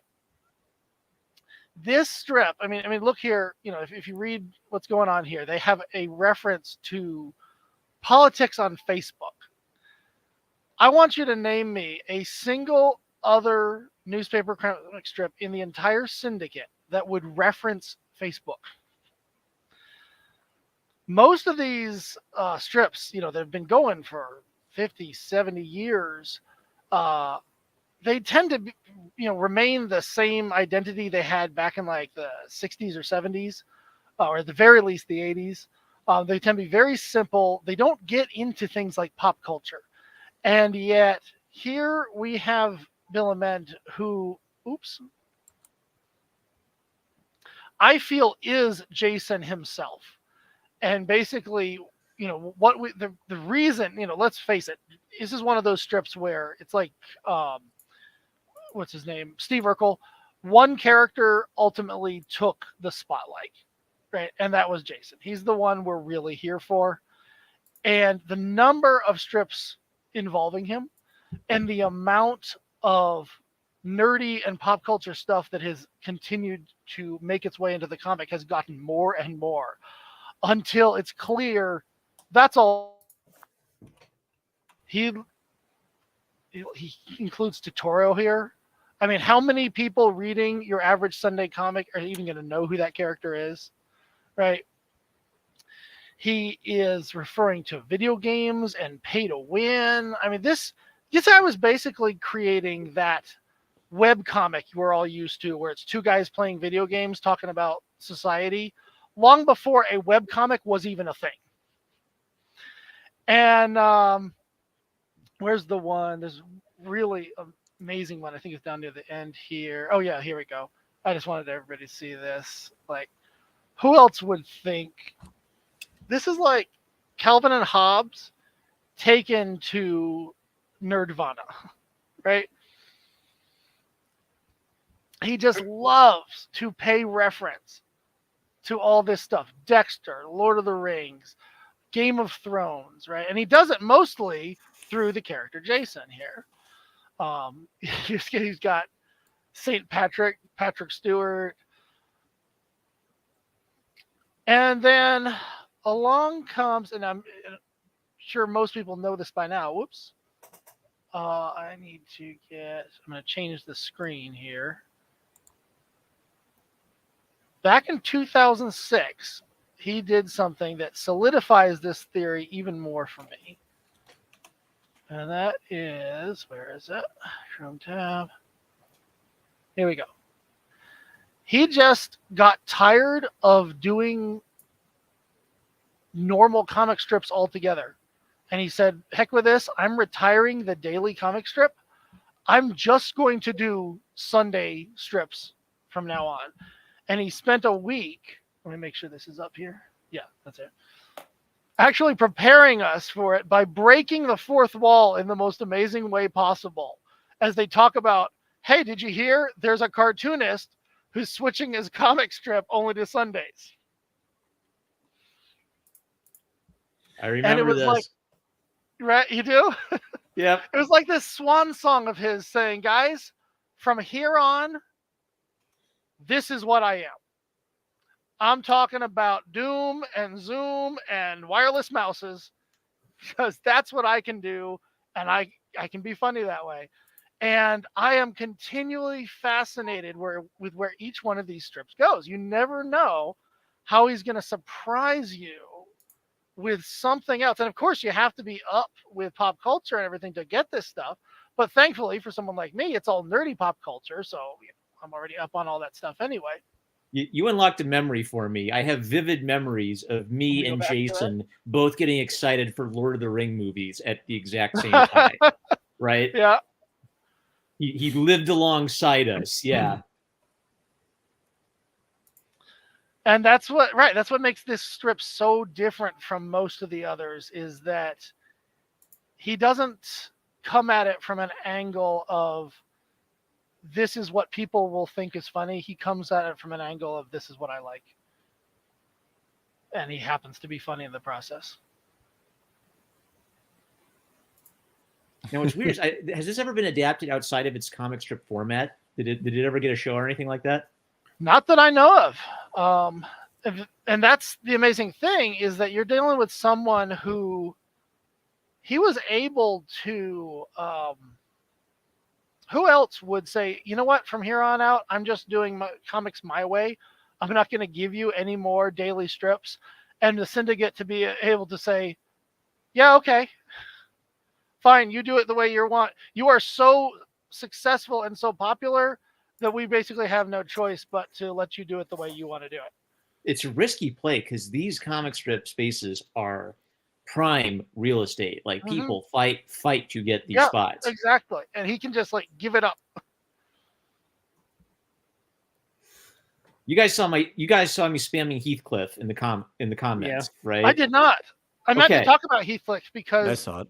people always, where was it? I can't remember. Reese was talking about something where people knew the more important, the more successful version of something. Gosh, I've totally forgotten what it was. But there is something interesting like that where, people think, for instance, that they look at Oreos and they look at Hydrox and you automatically assume, oh, Hydrox is a ripoff of Oreos, but actually Oreo technically stole the recipe from Hydrox and they just improved upon it. Man, I want a Heathcliff, I Hydrox. believe, beat out Garfield to the paper by 3 years. But Garfield is the successful one. So that's what people are going to think of when they think of a big, orange cat with an attitude problem. I like Heathcliff more. Sorry, I did another crazy. Has anyone read a Heathcliff comic published in the last couple of years? It's been a while. I haven't read It has been taken over by the creator's nephew, and the creator's nephew has a really weird off-kilter sense of humor. So Heathcliff has now gained an online following in meme culture because the nephew just does these bizarre, completely non sequitur running gags with Heathcliff that make no sense. Like Heathcliff keeps building these giant robots labeled meat and sending them out to like find ham for him and stuff. And this is happening in like the newspaper comic strip section every day. And it doesn't make any sense. That is insane. That's great. I love and the that. thing, here's the funny thing for me. I don't know if I need to go catch up on some Heathcliff. It's been a bit. universal, but my introduction to Heathcliff was actually the cartoon in the 80s and 90s, which really changed up the formula because it modernized it for the time. So when I actually read a Heathcliff comic years and years later, it was like, whoa, this is a really old comic. And turns out it's only like from the 70s. But the style in which they do so is almost as different as like Heathcliff with and without his bag of tricks. But here, you're saying they seem to have reinvented it yet again. So I guess Heathcliff is kind of just so unknown that you can kind of do whatever you want with him, and people will just latch on to it. There was an interview because people were asking like, are you just kidding? Like, are you just like phoning this in? And his explanation was, well, basically I just like to sketch in my sketchbook and come up with weird ideas. And these are some of the weird ideas I come up with. So I think just someone with a completely different creative style took over the strip and tried to make it his own thing. I'm seeing some of these. I'm liking this actually. Yeah. A little bit. Okay, I have to correct something I said earlier. So the Pogo quote, "We've met the enemy and he is us," is actually a reference to pollution, not to the Cold War. They did a Cold War storyline though. So the "We have met the enemy" one is a reference to Earth Day and to pollution, and I think it's. I think Albert like pollutes accidentally, and it's like, oh, Albert says something along the lines of. Anyway, so it's a reference to Earth Day and pollution. I just wanted to correct the record on that. So Mrs. H has an interesting comment, and I've actually noticed that Twitter artists, I know like 2 or 3 Twitter artists who've been successfully able to get their comic into a local newspaper. Like I think King Features Syndicate basically owns a monopoly, right? But yeah, I know that there are some like independent, just regular artists trying to do this and getting it to work. Like because local newspapers are a dying industry. So if you can connect it to something local, that might be able to work. Yeah. These new Heathcliff strips that I'm seeing, they okay. So there's one comment I do want to make, and it's the fact that in general, I am not a huge fan of how comic strips have, in my opinion, devolved a bit into just abstract, or I wouldn't say abstract, just minimalism. And so it's all about getting that, kind of what Cartoonicus was talking about, getting that cheap, effective, efficient, almost mechanical product out. And so you lose a lot of the charm that the earlier strips like Winsor McKay and Walt Kelly had, where it's like, I put craft into this. There's a foreground, a background, and a world. and even early Jim Davis, and I would say I think even Schultz actually put a little bit more. There's a little bit. To be honest, I know kind of like Jack Kirby, Schultz is kind of like a sacred cow, but there's a certain threshold that I think Schultz passes, and his work starts to become a bit flat. Is essentially what I would feel like, say. Yeah, he's a cartoonist, he's a simplifier. He simplifies down to these really basic elements. And I think that the famous era of Peanuts, where most of the main cast are introduced, he's really selling it on the writing at that point. It's the personality of Charlie Brown in the main cast that keeps it going. And well, there's a lot more action going on too, though. There's a lot more detail, like all the scenes of Snoopy and all the antics he gets into. And like I said, as the strip goes on, the characters seem to get more. They seem to age, even though their physical ages basically don't progress much. Their mental ages progress a bunch, and they have a lot less energy. They talk like older people, and the tone of the strip seems to, like I said, seems to flatten out. Well, whereas early, that makes perfect sense because he himself was getting older and more tired. And the reason I get it.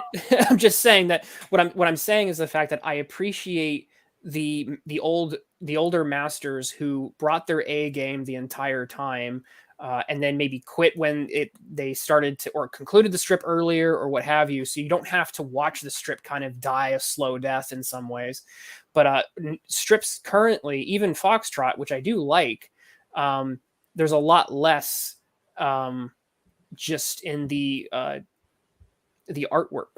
And there's just, like I said, when you take a look at a visual, tour de force like Pogo or Windsor McKay, or even still to this day, Prince Valiant, I think it's one of the holdouts for being like, aha, here's some real artwork. Whether for good or for bad, there's an interesting parallel here between comics and animation, which has really had the same type of devolution. I'm not going to say good or bad, but has had a similar trip down the road as if you think of old Chuck Jones stuff. These were practically movies run in 10 minutes. So fully rendered backgrounds. So setting aside my criticisms, though, this is kind of funny. So I just Heathcliff pilled Twitless live on air. Yes. No, I actually really like a lot of these. These are kind of funny. So like I said, I don't like the general trajectory of how. Oh, this is the new stuff. Yeah, this is the new stuff. Yeah, of how flat comic strips are getting. But I'll say that I'm smiling, I'm chuckling at Heathcliff here. This is pretty. This is. Sorry, I'm just listening to y'all while people wonder. So the Heathcliff comics, people think one of the interpretations is that he's just clowning the entire newspaper strip industry. Like, just look at me, guys. Look what I can get away with. And it's the crazy thing about it. Like these, like one of the things, like we were talking about the definition of comics, right? And the idea that it doesn't have to be multiple panels to be a comic. And I've said for years that there are some guys who do such a great job of with their panel. It's the middle panel in a story, right? So many often you have an inevitable third panel gag, you have the inevitable setup, and it implies both of them. Man, this guy has just got something, Well, that's the other thing. Old Heathcliff strips were actually strips, and they would have that setup and gag. I was not expecting these to be one-panel images. Yeah. I'm afraid of clothes too. They're kind of funny. Seriously, if I just came across this in the wild, I would have had no idea that was Heathcliff. This is bringing back some. Okay, so again, we could have a whole debate about the merits of, as Reese alluded to, the one panels comic, and whether or not where it fits in the liminal space of comics. Because is it really a comic if it's not sequential? Yeah, exactly. Like we could have that debate. Got a lot of blowback for that. Well, I mean, you always have things like Family Circus that did that. No, what I'm saying is that there's still a debate to have in terms of Yeah, a formal some structural. people insist that those are merely cartoons and not But comics. Yeah, do you like a imply- lot of, do you imply a I mean, single narrative? panel what do number you Duke imply- stuff. Yeah. Even Thierry Grunstein's iconic solidarity implies some relationship between multiplicity, so it's not just McLeod. I mean, the but- term comic meaning comical, meaning it's supposed to be funny. By that note, no, but if you superhero go, comics aren't comics. no, that's Yeah. that's not a structuralist argument. If you get, like I said, the French, they bande dessinée. There's no band. There's no bande. My hot take is the only reason for an actual cartoonist to know this stuff is to make fourth wall gags about it once in a while. It's such a philosophy nerd debate. Well- I love it, but it kind of exists in like, oh, what is a comic strip? Oh my Well, God. I know. Well, well, it's not just philosophical. Like I said, it's a structuralist argument, and that's one I very much am very invested in. But setting that aside for just a moment, So wait, I want to be straight on this. The structuralists are the ones saying you need more than one panel to make it a comic strip. No. It's the structure of two panels that make, what is it? That's, Okay, who are the structuralists? So I would say that would be McLeod, Terry Gronston, Barbara Postema, and there's a few others, and they all have slightly different theories. We don't want to make this. We don't want to go too far. I'll green room you on that. Okay. But Oh my God, I wanted to. This is perfect. Oh gosh. So before we get into that, This one. This is. Oh my God. Yeah. Jeez Louise. So we're about to open up a can of worms while we should wrap up the show. But I do want to mention that this brought to mind one of my favorite newspaper comic with an asterisk next to it, depending on how you structurally feel about that, which is The Far Side. Oh, Yeah. boy, here we go. And if anyone remembers The Far I like Side, Far Side. which is another strip that I think Gary Larson. Yeah. And Close to Home, which kind of inherited The Far Side's throne for a bit. Very similar single panel gag strips. And that's a good one. Heathcliff is channeling some Gary Larson energy here. Yes. And a little Addams Family action in there too. The way they're using the words to imply those other images within it. Yeah, Okay. God, this is great. So the Far Side is kept alive partially because the internet, which Gary Larson had to kind of reconcile himself with, but also the fact that because his strips are one panel and usually one idea, they're the most clippable kind of comics that you could post outside your door. And so when They're you basically the original memes. yeah, they're extremely memeable, and so people still like cut them out and post them like outside their doors or on in places on walls, and so yeah, some of them are So here That's some now we've good got motivation. actual Sunday comic strips again. Hey guys, I'm back. Nice.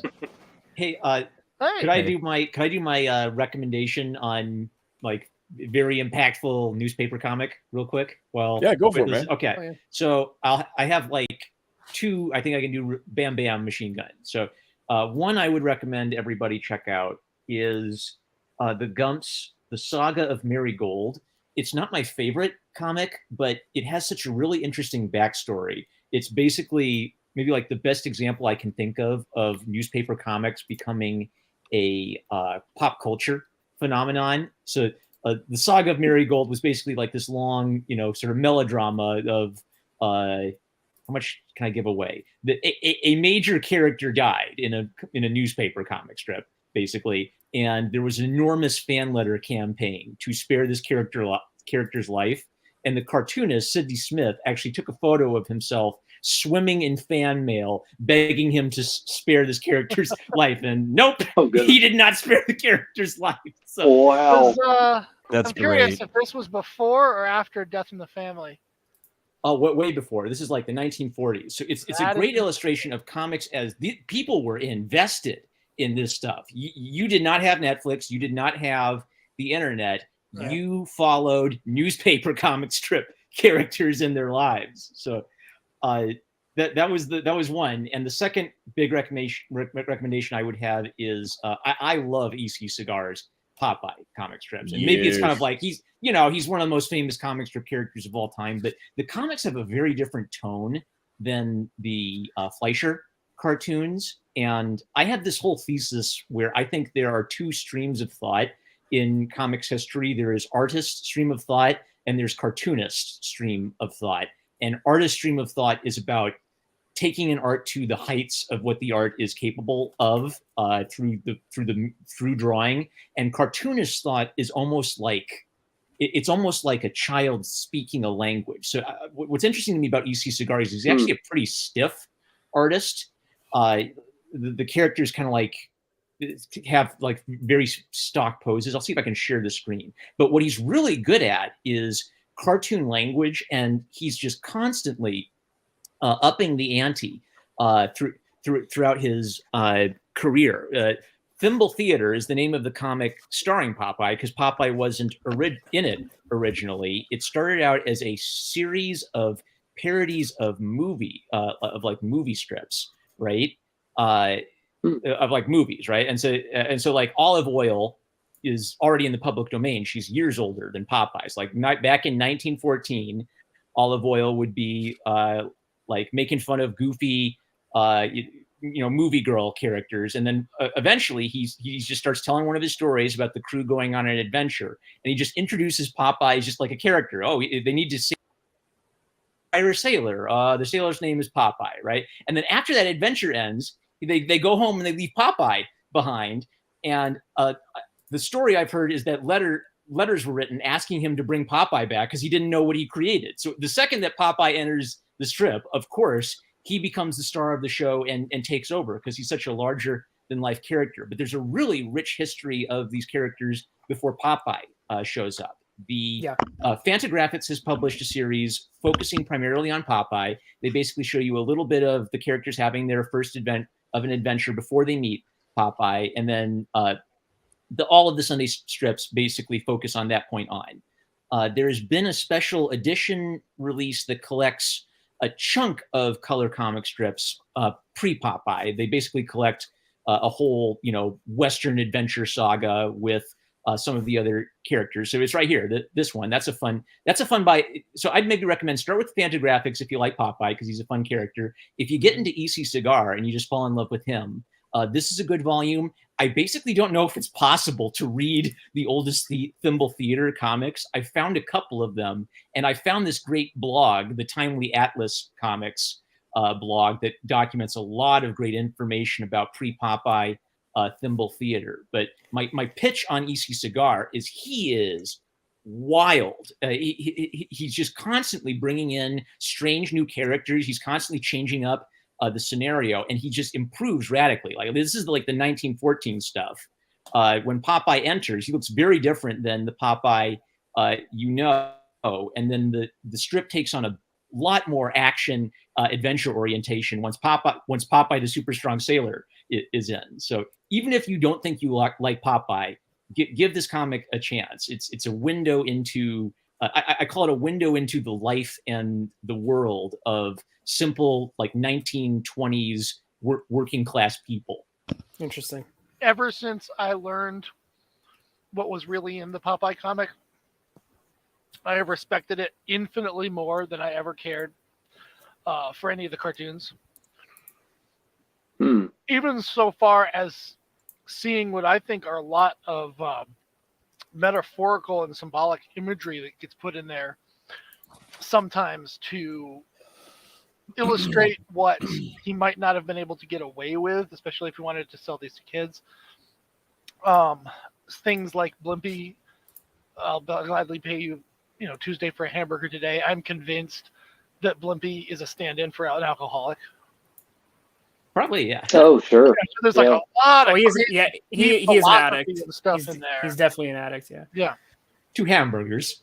It's just so much deeper than the spinach shilling advertisements that we ended up getting in like the 40s and 50s or 50s and 60s. All due to was it a digit that had been misappropriated Right. or miscalculated? Yeah, because like they calculated the spinach had, was it 100 or 1,000 times the iron? Right. And it was an oops decimal point. And it's actually not Oh, that funny. filled with iron, but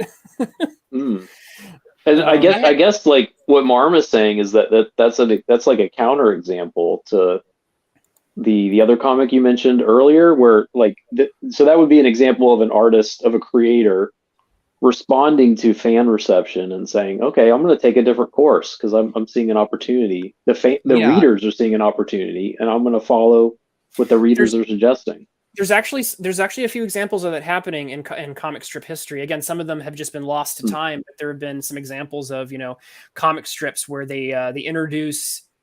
There's one kind of thing called the Monks or something, and it's got I think like monkeys or something in it, and they introduced this one character called there's like a Sherlock Holmes monkey, and he introduced them as like a gag like once, and then like the whole strip just becomes about him because of how popular he was. Blondie started off being about Blondie, actually.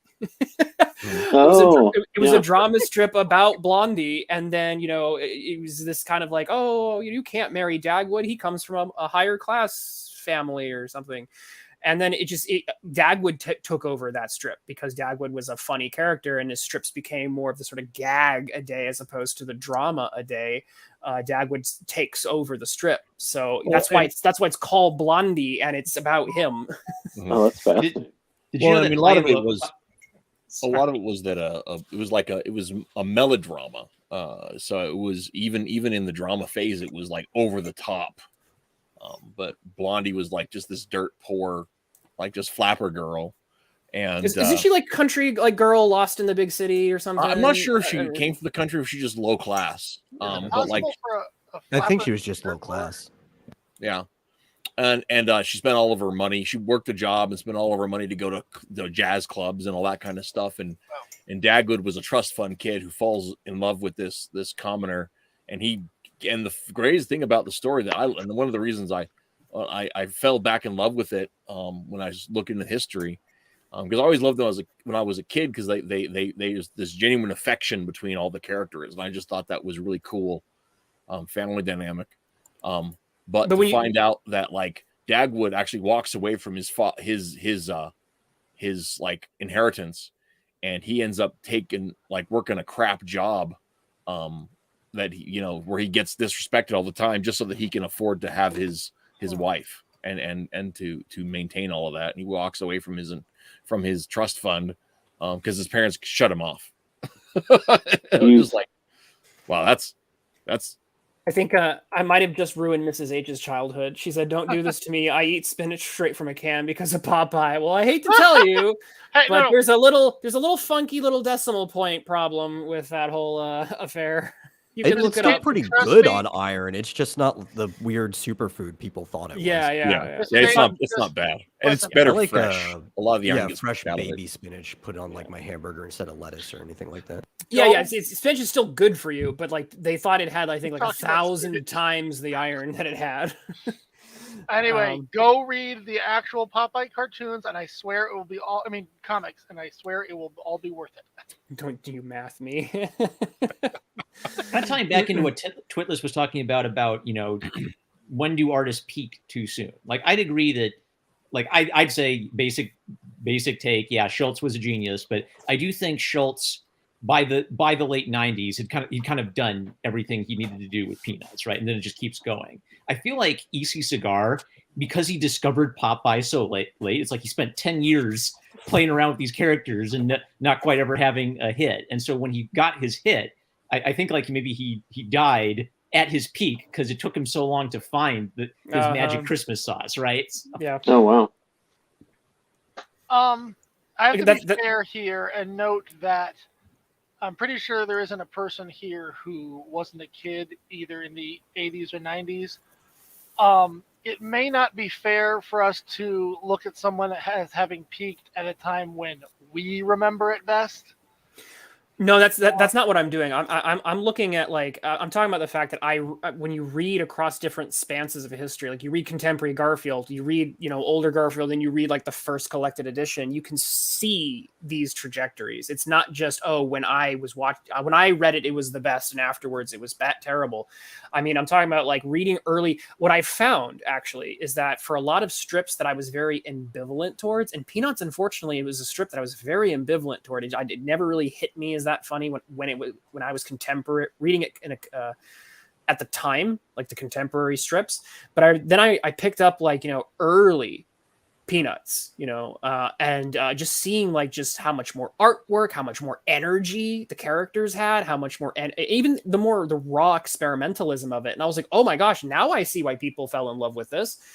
Are you in weird head Charlie Brown phase? Like no Pepper and Patty, no Marcy, like were you in the era where Violet and Schroeder? Yeah, what shape are the heads? Boxing glove, Snoopy. Yeah.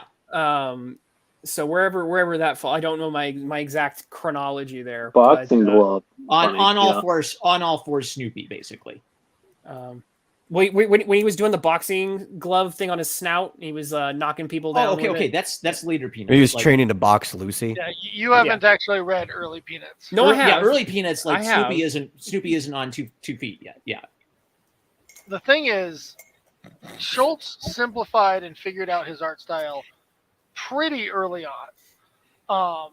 And at that point, it's clear that he's not just doing it as, a method of saving anything. Speaking of early Charlie Brown, I actually like the very, very early Charlie Brown design. I figured you would. If you're a fan of Pogo, you like it's depth in there. Just I think he shows more expression. I think he's able. Right. There's a wider emotional range.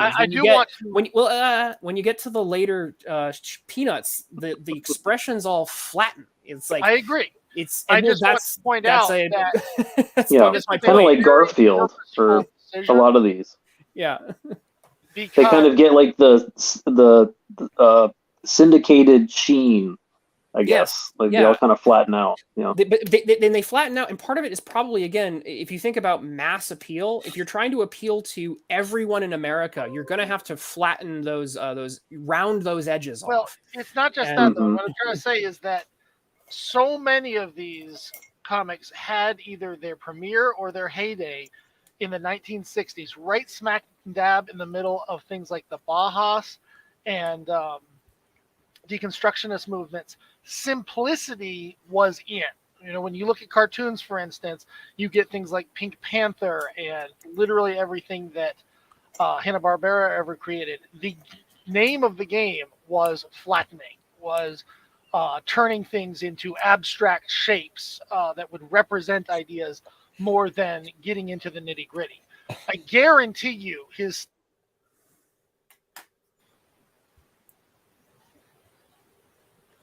we got Matt, guys. Yeah, you cut off there, bud. Hello.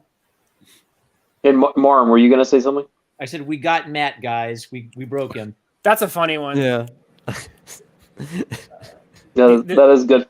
So this is Heathcliff. I didn't even know Heathcliff. I just knew him as the cartoon show. I didn't even know that was a strip. Yeah, this is not like old Heathcliff. This is great though. There's a Twitter devoted to new Heathcliff. Yeah. You wow. Cartoonicus, you cut off there. At what? I don't even know.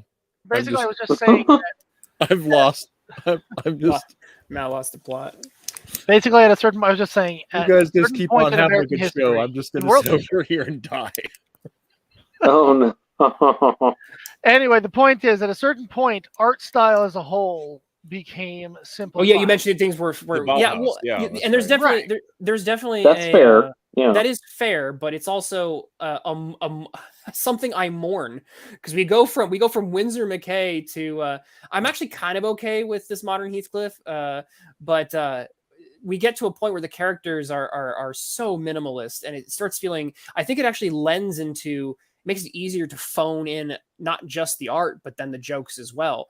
And that's what leads to the Garfield syndrome, where it's lack of meaning has become a meme, which is transmitted into 4-hour art house films critiquing the lack of meaning in these pop culture products. We get this really weird cycle where the lack of the fact that you can make Garfield without Garfield becomes its own art commentary.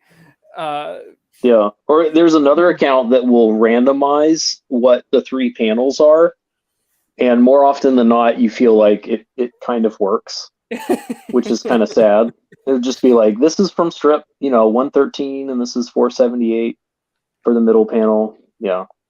And they do that with Garfield specifically, which is kind of, like late stage comic strip. The epitome of late stage comic strip is Garfield. So when you there's one of them that has the Garfield being thrown out of a window, and it replaces every end strip of Garfield with that image of Garfield being thrown out of a window, and it's basically that how many kind of work. It does, and that's the thing, is how many more of these strips become funnier when you simply do this one life hack to a Garfield strip.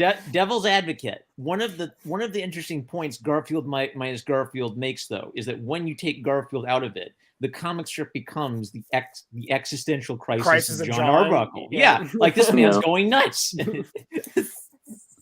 He's roaming around the room yelling at his cat and wearing weird outfits. Like, what's going on? Yeah. Talking to himself.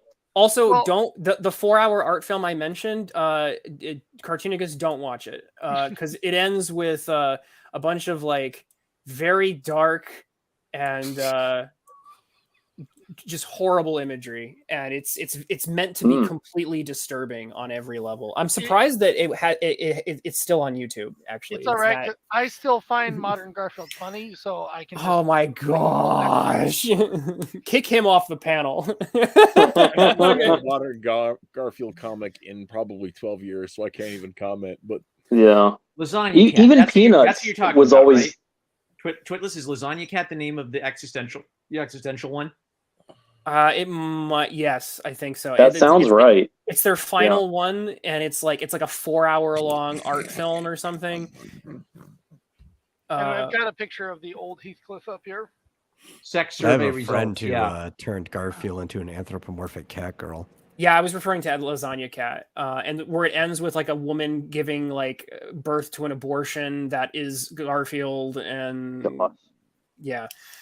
I feel like that's too cynical. Like, I get the point. It's Garfield is so cynical. Why does Garfield exist? Let's make something cynical to make fun of Garfield, right? Like, I was kind of down for the first few videos, but for me, there's a point where postmodern navel-gazing criticism becomes more of the same postmodern navel-gazing criticism that's criticizing, that's criticizing. Yeah. You're right. I'm actually kind of okay with it on a conceptual level with Lasagna Cat because of what they're criticizing. They're criticizing. Like he deserves it. Yeah. Okay. They're criticizing the scale of the sheer volume of what they see as Garfield's sins, and the only way they feel to see fit to do that is with this this postmodern art piece that is way too long, and it outlives its usefulness. And it's like, well, you get the sort of like meta commentary of it as a art project, and it's like, I see what you did there. So I kind of get where they're going with it. I don't particularly like it. I don't think I've sat through the whole thing. I definitely skipped around at parts because it's just. Oh, I hope nobody has sat through all of it. Yeah, that was a big deal in like 2015 or something. I remember those. The substance of the criticism is we want. They're talking about it. The substance of the criticism is we would like to see artistic vibrancy again, right? When things feel creatively dead, it just feels like it drags on and on, right? Yeah, but you could make that point just as easily by. I don't know, fair. Doing the new and improved Garfield comic as your web. Well, they did that. That's what Get Fuzzy. Could be. Get Fuzzy is the new improved. Get Fuzzy is pretty fun. Yeah, but I feel like Get Fuzzy is just really trying to force it. I like Get Fuzzy. Get Fuzzy's fun. Get Fuzzy is the so thing often... the thing that Darby Conley does is like it takes the Garfield formula like exactly. But like the dude's able to like tell narrative stories where like there are 3 or 4 jokes within a 3-panel comic. So it's just like, and it still reads like a conversation. I mean, maybe not every Get Fuzzy strip is great, but like the ones that are. I can agree with that. Right. Fizz Chozo in the chat mentioned something interesting. Don't you think that Simpsons had a certain kind of That's probably like, fair. and yet like I kind of feel like Simpsons got rebranded as more authentic, even though it just like in the 90s it was just kind of like the Fox industrial comedy, I guess. You just But made the medals day there with the Popeye one. I was wondering what the Oh, thing yeah. was going to be. This I love is awesome. Popeye. Bada No, bing, bada boom. I agree with Matt C that The Simpsons has definitely probably outlived its. I'm not a Simpsons watcher, so I can't comment too much on it. But it's you could probably apply some of that lasagna cat logic, especially to some of what I've heard has happened to that show over time. yeah, don't you think? Yeah. I Yeah. don't know enough about it myself. I can tell you that something like Family Guy, as well as all its ripoffs, has done that in a third of the time. Sure. I Well, imagine Family that Guy was Popeye never- Pickle goes, Well, brine me down. That was pretty good. That's amazing. Abigail is asking what's Get Fuzzy. I have one pulled up, which is Find you which here. which is pretty. Edgy good. Everybody's trying to Garfield. share something here, so All right, No. I've been training for the past 2 months in every facet of mixed martial arts. Well, Well, technically, you've just been watching TV. I can stand and strike, or I can take you down to the ground and pound you into submission. Yes, I think I'll do that. Ah! I see you've been working on your takedown defense. Touche. Are we fighting yet? So That's Get Fuzzy, which love is Get which, as you can tell, Great. is pretty funny. It hits Have it we hits, whatever those before I like them. it hits the spot. everything has been flanderized. Well, that's why we have YouTube channels to tell us when SpongeBob SquarePants died, when The Simpsons died, when Garfield died. You just ask a YouTuber to tell me when does this start to suck, and then you stop reading or watching right there. Well, Marmaduke, don't make fun of that. That's why people come to this show. Yeah. but no hate watching. He's Say right. Reese, tell me, Hey, when did Marvel die? Oh well, I know the exact moment. Well, So you what? have your time. I actually I date Marvel's like complete death at 2016. I No. can't pick up anything post 2016 and read it. 2016 and before, I'm like, I can still get some enjoyment out of this. After 2016, and it's like active pain. Guys, I am really disappointed with you. Every single time we start this live stream, there is a statement that tells us exactly when all comics died. Okay, first off, When Matt and I when need, Mouse was born. There you I go. need That's right. Matt and I need to finally have that conversation on air because I hate to say it, but I have a defense for Mouse. We've already been through Oh that. my goodness. No, but Matt Yeah, missed well, that Matt one. wasn't there for that, Matt so- missed that Oh, one. The okay. We'll one have to time have a we redux at some the point. one time Round we talked about two. Mouse for like 2 or 3 hours, and Matt like skipped that day. I think my wife was sick. It was a difficult time. I didn't want to shit on a Holocaust comic at the moment. It's just kind of what it came down to. The same reason Last I've time- never watched Schindler's List. Everyone always asks me. I got asked 2 weeks ago, "Have you seen Schindler's List?" I've never sat down and thought, tonight is Schindler's List night. Like I've never seen it. No, I don't think I ever will. I'll be honest. Like that's a fair point. Like that's a So actually, When are you in the mood for Schindler's Watching- List? Matt, let watching me Schindler's Not right List now, is a thing actually. where, like, Matt- it's a real. Oh real my Matt, god! let me drop some truth on you. According to Mhm. Landsman, never is the time you should watch Schindler's List because you should watch Shoah instead. Yeah. Is there? There's a better version. So, according to Define better. according to well, no, this gets into the philosophy of the Holocaust literature. But according to Landsman, to make cinema out of the Holocaust is sacrilege. Instead, what you have to do is you have to make an anti-movie. which is essentially what Lanzmann Ooh. does in Showa. So the idea that you would make cinema out. So according to like certain, very well-respected filmmakers, not watching Schindler's List is actually the correct artistic maneuver. There you go. Or not making a cute animal cartoon comic out of it. Maybe I don't know. Well, okay, but Mouse is actually directly tied into that whole ongoing narrative, because one of the things he complains about Schindler's List, and American Tail, right?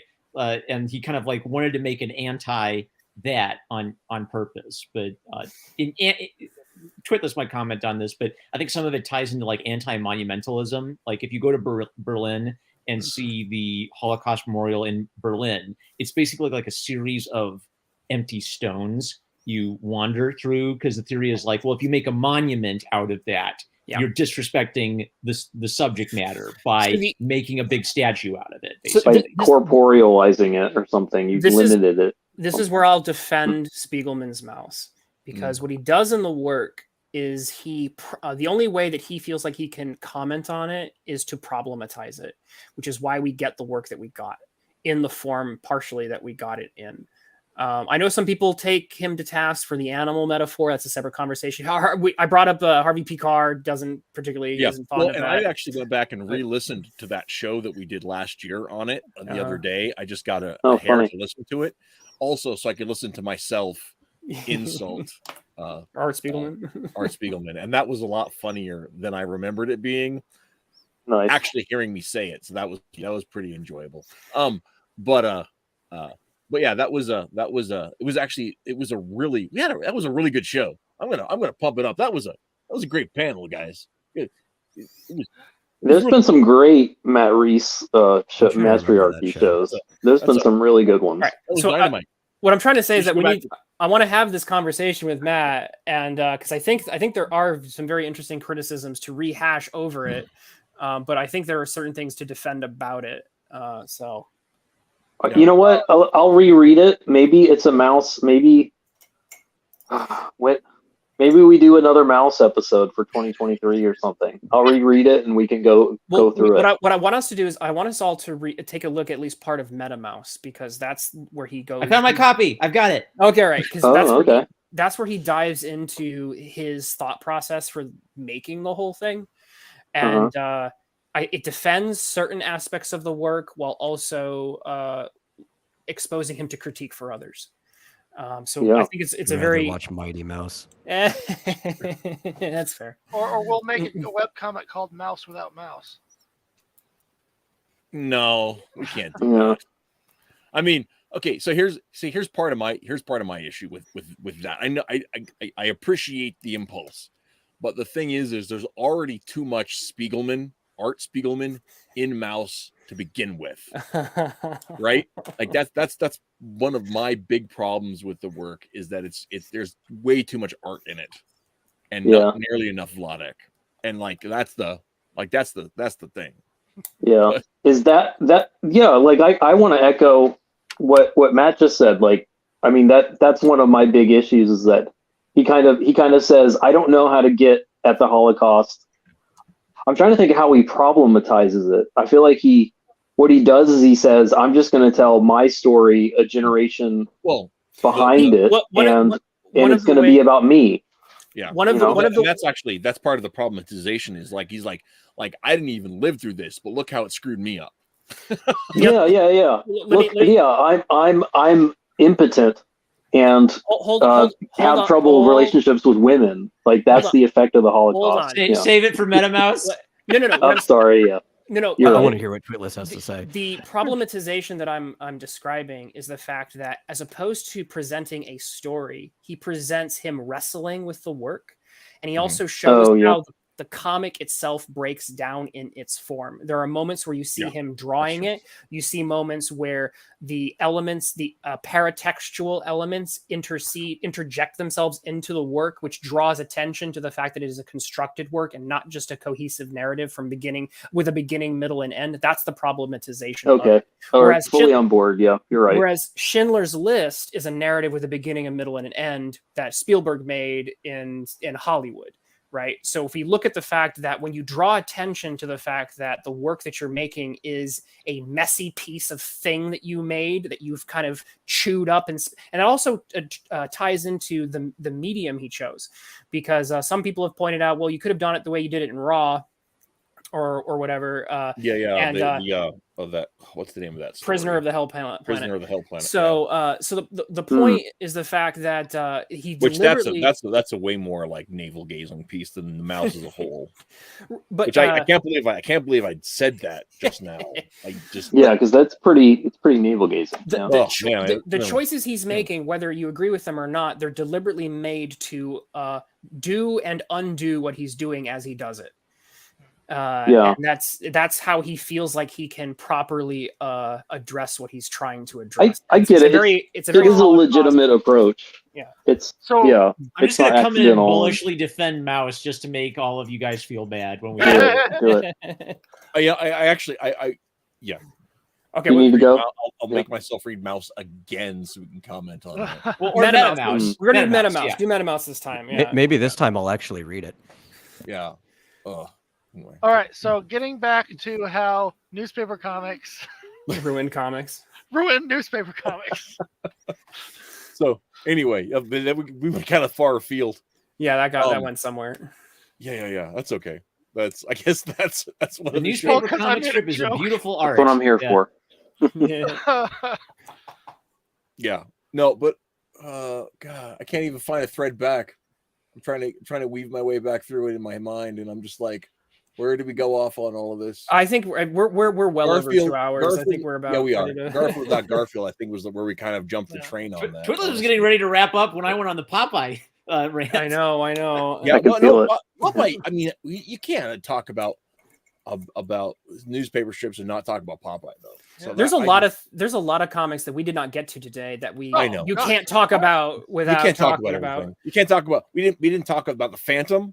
I mean, we didn't talk about. I mean, good God. We didn't talk about Mary. We didn't talk about Mary Worth. Yeah. So do we? Did you talk about Will Eisner? Yes, we did talk about Will Eisner very briefly. Nice. Fly Fox Pro brought it up, so we had to. We need to return to this subject at a later date. Yeah, I think you're right. I think you're right. We could make a whole other stream. We could make a whole other stream of like ghost newspaper comic strip characters who exist as like mascots on chips bags and things like Andy's chips. That's actually one of the you bring that up. That's actually one of the really interesting side notes on here. I didn't realize Pogo did not start as a newspaper strip. It was a Dell comic series, ran for 12 or 13 issues. I found this out tonight when we were on the stream. I did not know this.